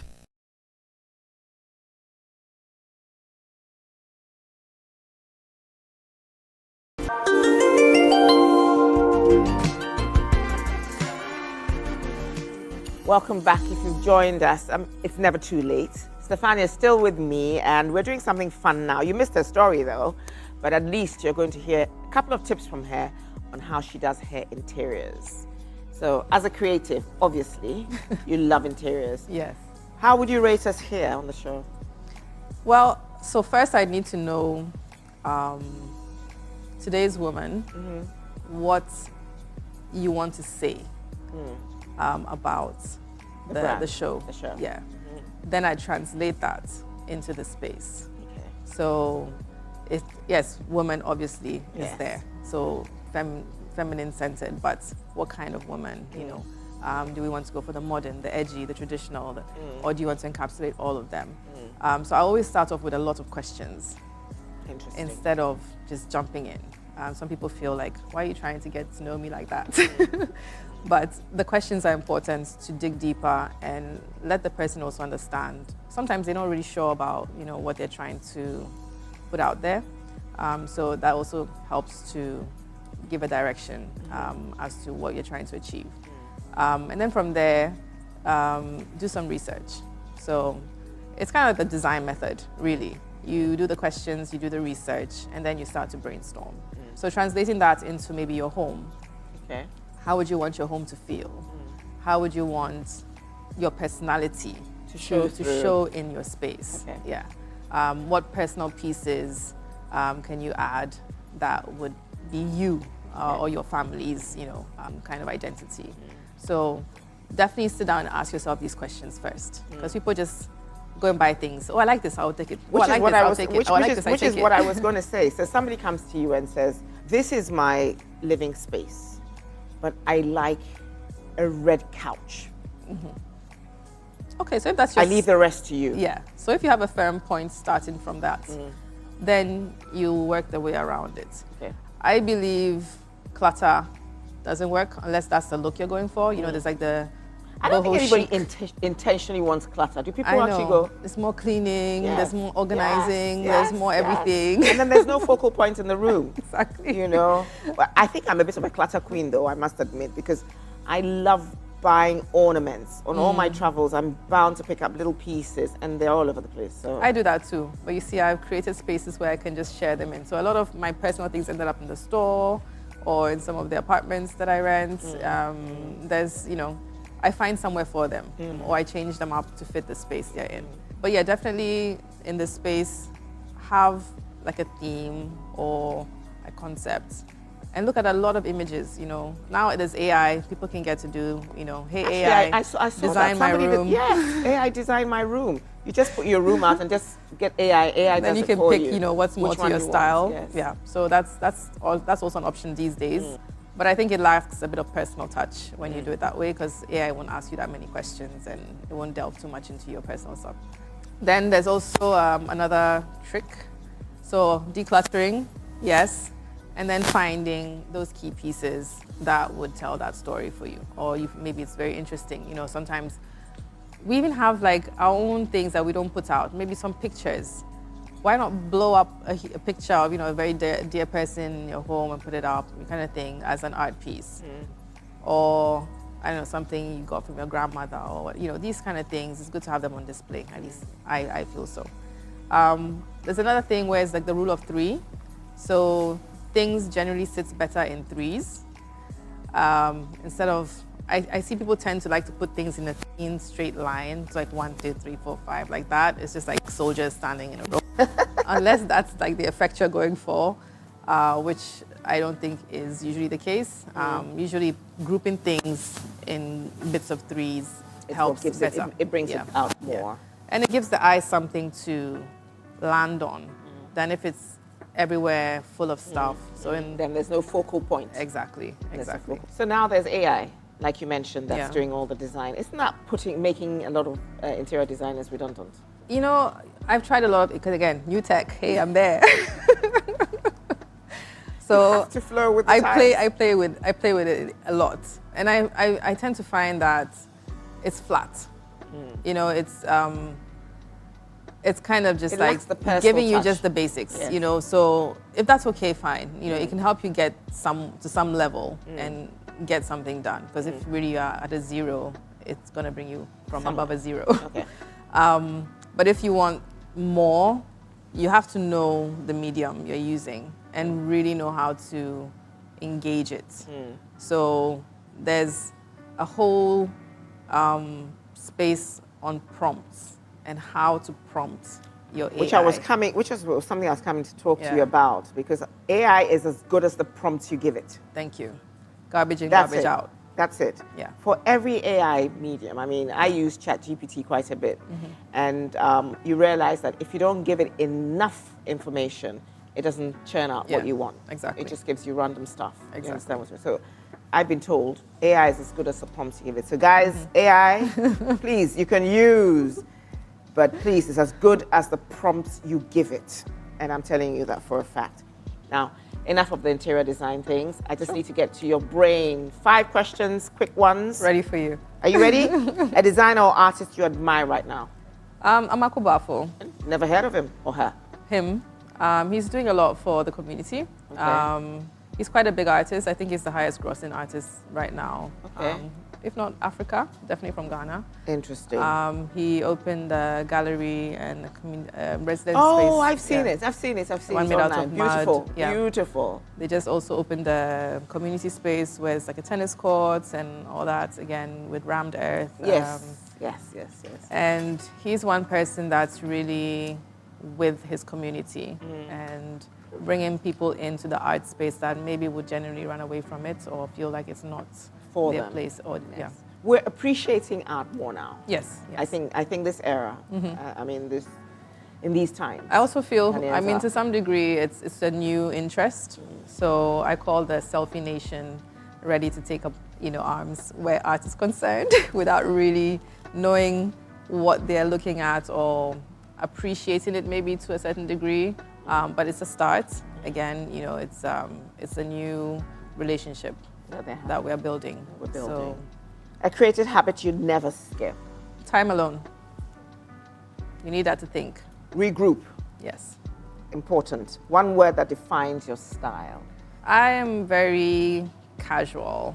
I like the, casual look, comfortable, minimal as much as possible. Coffee, tea, or something else? Tea. No sugar. Tea, no sugar, no milk. The best advice you'd give a young woman starting her creative journey? It's your journey, and you need to understand that you are the center of it. So it's not about being selfish or too, introspective and stuff like that, but you need to listen to your voice and not be bothered too much with the noise outside, because creativity is highly personal. That's my belief. It's your own expression of whatever it is you're expressing. If it's in music, if it's in art, if it's in interiors, if it's in visuals, whatever it is, it's your own expression and you're communicating something. So you cannot communicate someone else's thoughts. You have to communicate your own. So you've got to be authentically you. Yeah. Thank you so much. It's been a pleasure having you here. But I'm not going to let you go yet, though. Before I say bye-bye to you off screen, guys, it's a world of trendy. And today, we're actually talking about from concept to creation, bringing your ideas to life.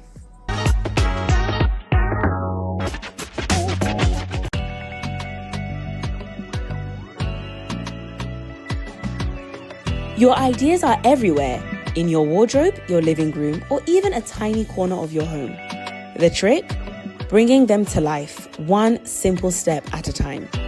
Step 1. Spot the spark.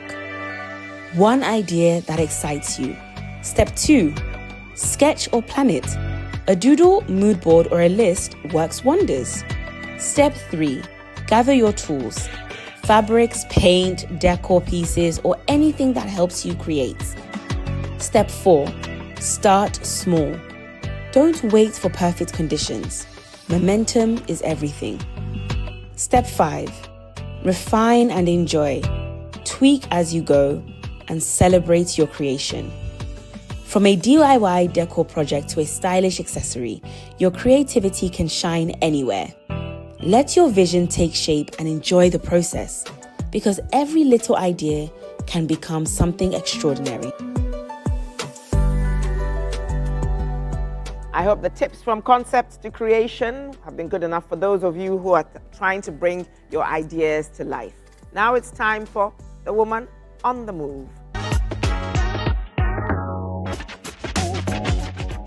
My name is Priska Brown and I'm a nail technician who also sells body splashes. I sell lip glosses, rings, as well as perfume oils.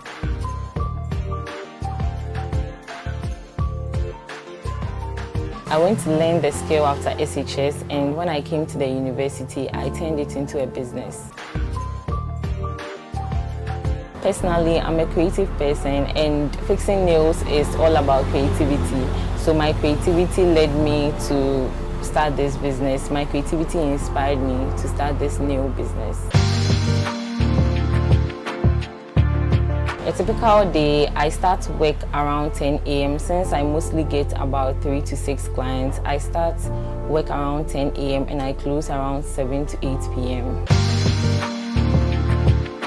One challenge I've had to overcome as a female entrepreneur is financial aid, getting funds for investments, and mostly raising money to support my business. What has surprised me about running my own business is about the sacrifices that I have to sometimes make. Sometimes you have to make sacrifices that you never thought you would make, but because of the business, you have to make those sacrifices. For for the next few years, my vision is to add other beauty services like hair, pedicure, waxing, and tattooing to my business. My journey from the beginning has motivated me on tough days. When I look at where I started from, I feel motivated that I can get to my goal. An advice I'll give to other women is to stay consistent, because it is consistency that can make you get to your goal. So when you start something, you have to do it over and over again, and don't give up until you get to where you want to get to. I want to tell all women out there that they should be bold. They should not be afraid of the market because of their agenda. They should do whatever they want to do, because our agenda is not a barrier, and with enough motivation and with enough hard work, we can get to wherever we want to get to. Yes, it's time to say goodbye. Wasn't it an enjoyable show with Stephania this evening as we listened to her story, which reminds us that creativity is not just about personal expression, but about building spaces, connecting communities, and honoring cultural identity. Thank you, Stephania, for sharing your journey and your vision. And you, my dear viewers, I can't thank you enough for always choosing TV3's Today's Woman show for your Thursday evening entertainment.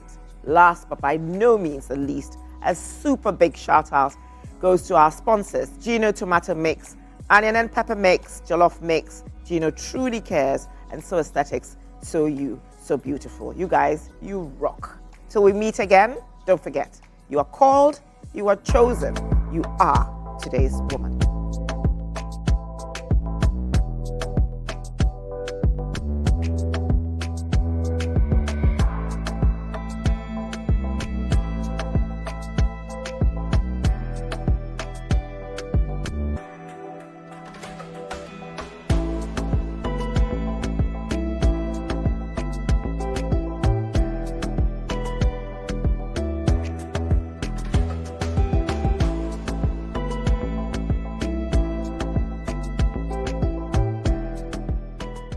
Today's Woman is brought to you by Gino Pomo Tomato Mix. There's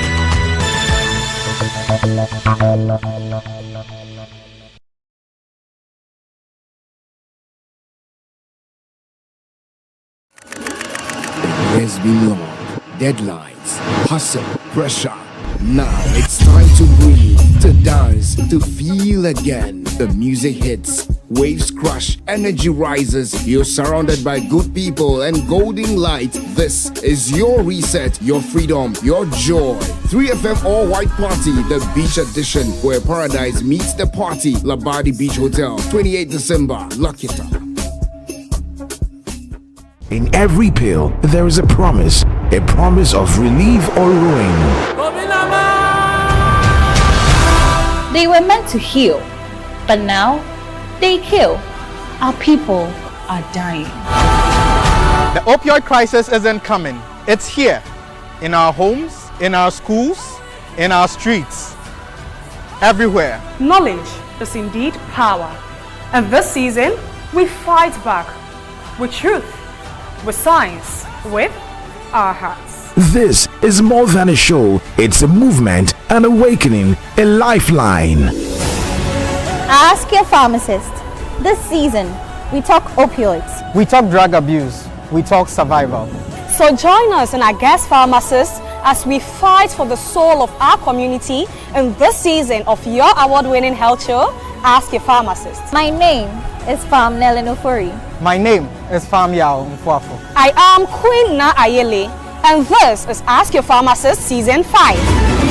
Ask Your Pharmacist Season 5 is proudly brought to you by Dragnet, Letop Pharmaceuticals, Chango, Samuels Pharma Limited, Lotus Opticals, and Mega Life Sciences. This program is in partnership with the Ministry of Health. Ask Your Pharmacist now shows on Saturdays at 1:30 p.m. on TV3. That he feels sad for himself, but even more so for his wife.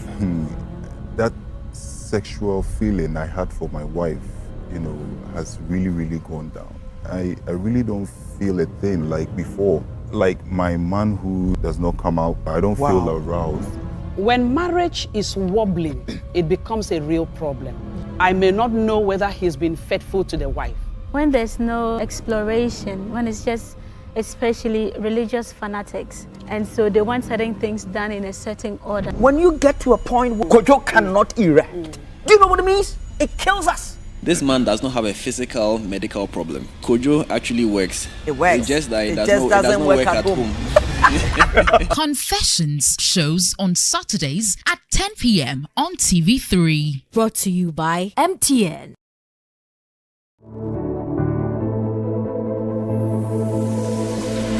(1997) Born to Lead. 1998 Fresh Voices, Bold Stories. 1999 A New Face of Ghanaian Television. 2000 Coverage that shaped elections. 2001 Home of Breaking News. 2002 Raising Tomorrow's Stars. 2003 Ghana's Most Trusted Voices. 2004 Sports that Unite Us. 2005 Setting the Pace for Entertainment. 2006 Africa Tunes In.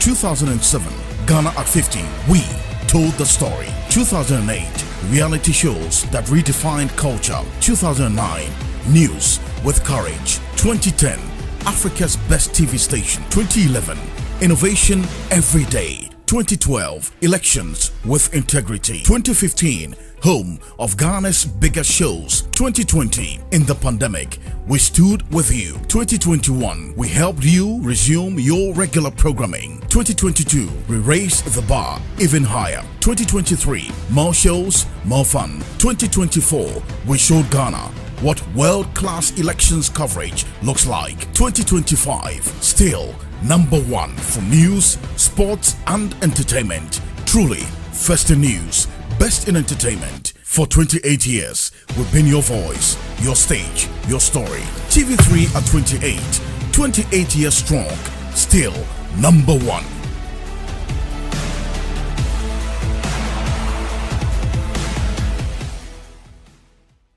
This Sunday on Hot Issues. Why should the faith-based groups still have a lot of power over the schools when they are publicly funded? The schools were founded for a purpose. If government supports, it doesn't mean they lose their right of ownership or they lose the principles for which they founded the schools.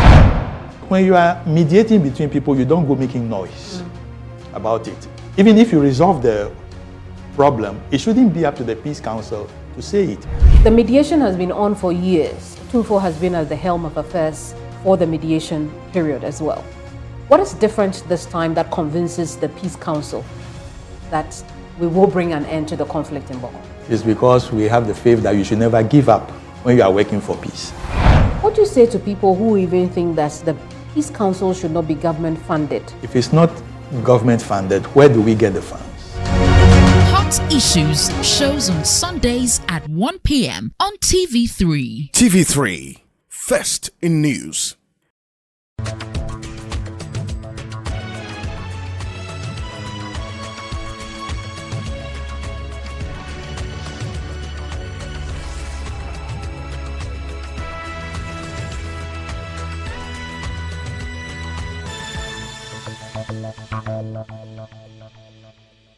This program is rated U. It contains no scene, action, or dialogue that could be construed as disturbing, harmful, or offensive. It is suitable for all ages. Ask Your Pharmacist Season 5 is proudly brought to you by Dragnet, Letop Pharmaceuticals, Chango, Samuels Pharma Limited, Lotus Opticals, and Mega Life Sciences. This program is in partnership with the Ministry of Health.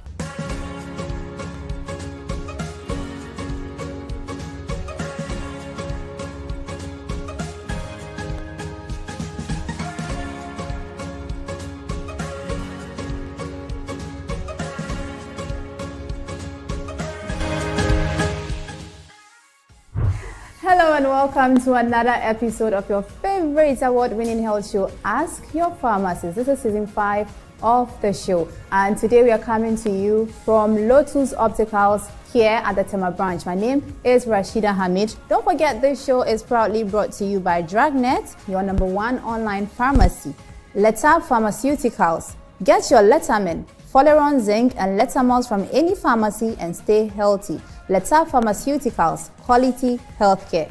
Chango. Download the Chango app for your crowdfunding and group contributions. Get the Chango app on the Google Play Store or the App Store. Samus Pharma Limited. your trusted and most credible source of ophthalmic preparations and injections. For bulk purchases, call 050-164-6494.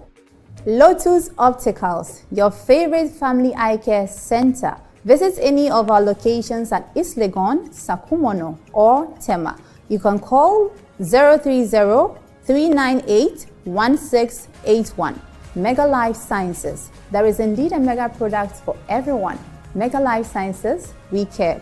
And thanks to the Ministry of Health for partnering with us on this. Don't forget to follow us on all our socials: Facebook at Ask Your Pharmacist, Instagram at Ask Your Pharmacist, and YouTube at Drug-Based TV. We'll be right back after this.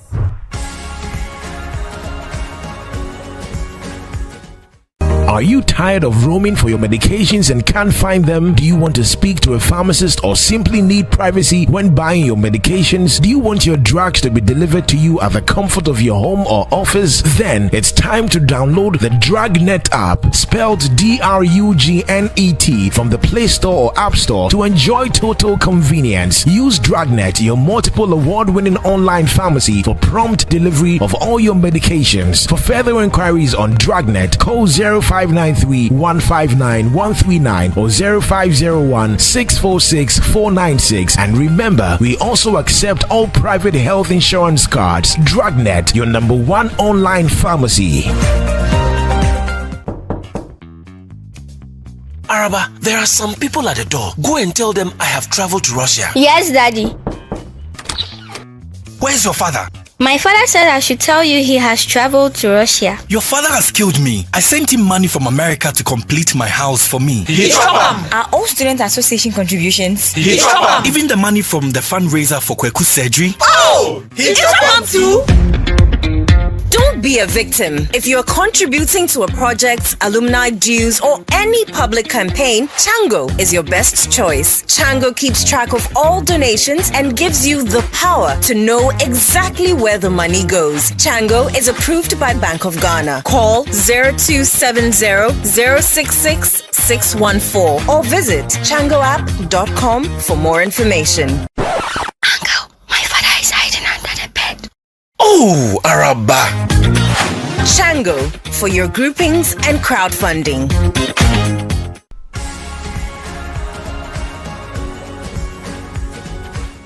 You're welcome back from that break. This is still Ask Your Pharmacist, and we're still here with Lotus Opticals. Today we are discussing computer vision syndrome. And to help us discuss this topic, I have a very beautiful doctor here with me. She's not just any doctor. She is Dr. Monica Amonwa Dankwa Egan, and she is a senior optometrist at Lotus Opticals with over 6 years experience in the field of eye care. So, you know, we've got your eyes covered today, especially on this topic. Dr. Monica, you're welcome. Thank you so much. You're looking beautiful. Thank you. You look really good yourself. Thank you. So today we are discussing computer vision syndrome. Yes. But first, we'd want to know more about Lotus Opticals. Okay. Who is Lotus Opticals? So thank you so much, Rashida, for having me on the show. I would like to say a hearty good day to all your viewers worldwide. Okay, so Lotus Opticals, we are a family-oriented eye care center. Lotus started in 2016 by our principal optometrist, Dr. Sylvia Boama. She started Lotus Opticals in Sakumono as a family or neighborhood eye care center, catering to the needs of the eye care needs of all the people in her neighborhood. And now we have expanded. We have 3 branches now. We have one in East Legon. We still have the Sakumono branch, bigger and better. And we also have a branch in Tema.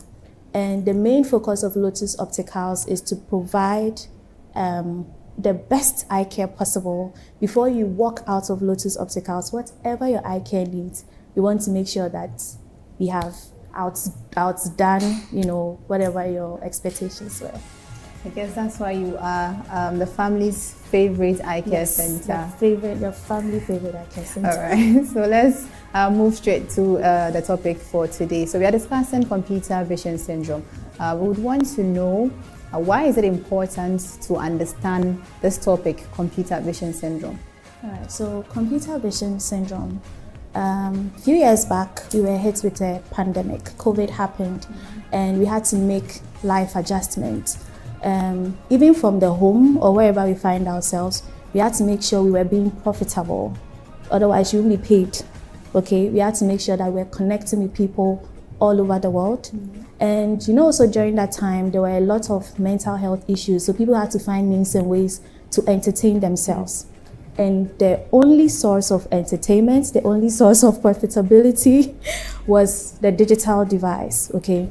So even if you are looking at the world prevalence, before, computer vision syndrome has always been there, but before COVID happened, let's say the prevalence was around 51%.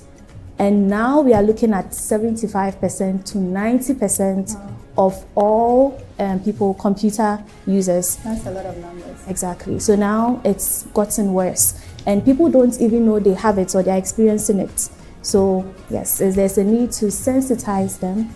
There's a need to let them know that, you know, you're not okay. And you need to, you know, have your eyes checked. Right.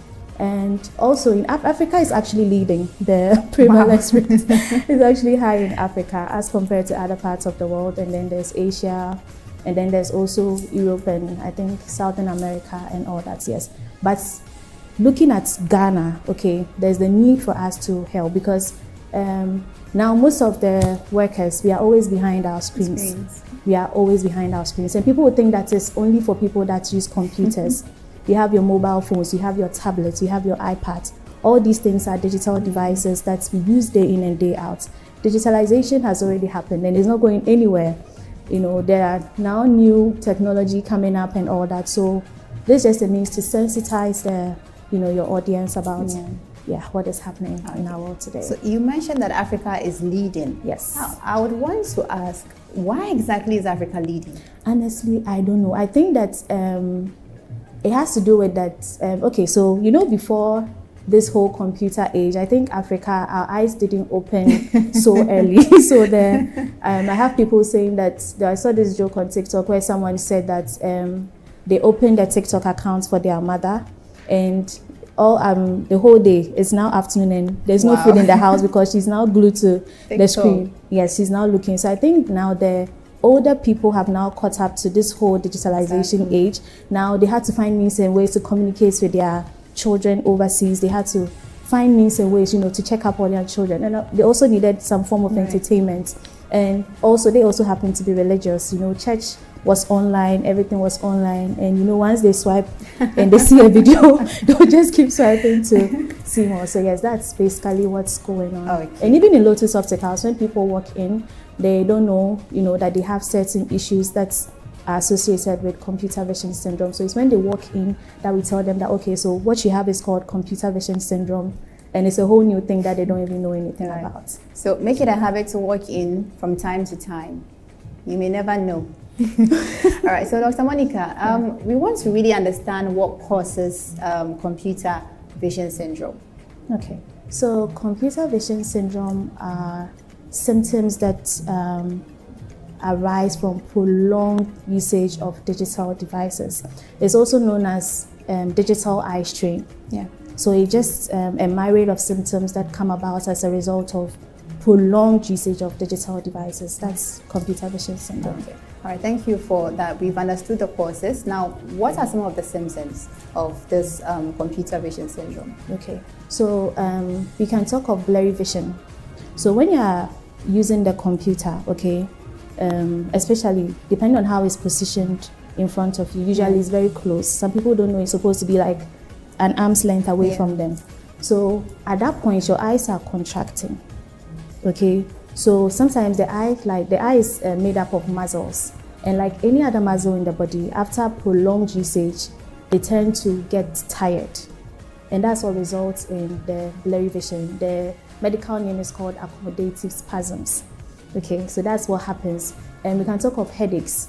The human eye is not made to be staring at bright lights for prolonged hours. This can result in headaches. We can result in dryness in the eye. People don't know that the eyes get dry.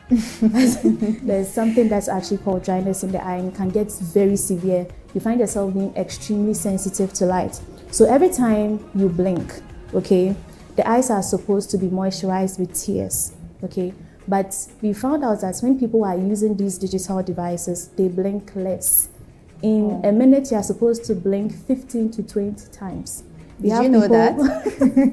We have people blinking for maybe just 5 times or thrice because they are glued. Maybe they are watching something. Yeah. They can see images moving.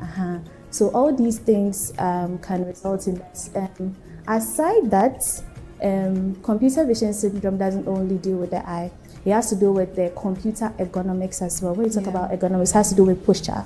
How you place your computer in front of you also goes a long way to, tell. Sometimes some people can complain of neck pain, shoulder pain, all these things and comprises the whole computer vision syndrome. So based on what you just said, what would be the ideal hour for screen time? Okay, so as I said, digitalization has happened. We use screens all the time. So we can't tell someone that use the screen for this number of hours and stay off the screen for this number of hours. All we can advise is that if you are someone that spends long hours behind the screen, you need to get your eyes checked. You need to try and get you some sort of eye protection, because every time you're exposing the eye to all this, you are causing damage to the eye. You can have all these symptoms, okay? So it's very essential. There are these blue light radiations that emit from the screens, okay? And we usually give out blue light filter glasses, or the blue block. That's what people usually call it. So that if you are going to use the screen for prolonged hours, you are protected. But we can't say use the screen for this number of hours and stop and use. I hope you get me. Okay. So how does spending long hours on screen affect our eyes? Okay. So I think I spoke about the dryness in the eye. I spoke about increased sensitivity. I also spoke for some people, most especially children, they can even develop myopia. Wow. Yes, and some studies have also shown that prolonged usage of these screens can cause damage to your retinal cells in the long run. Yes, and of course, the dryness can be so severe, it can also result in some other eye conditions, keratitis. All these things has to do with the severe dryness in the eye as a result of the prolonged usage of screens. Wow. At this note, we're going for a quick commercial break. The conversation is getting really interesting. I'm sure you don't want to miss it. So don't go anywhere. We'll be right back.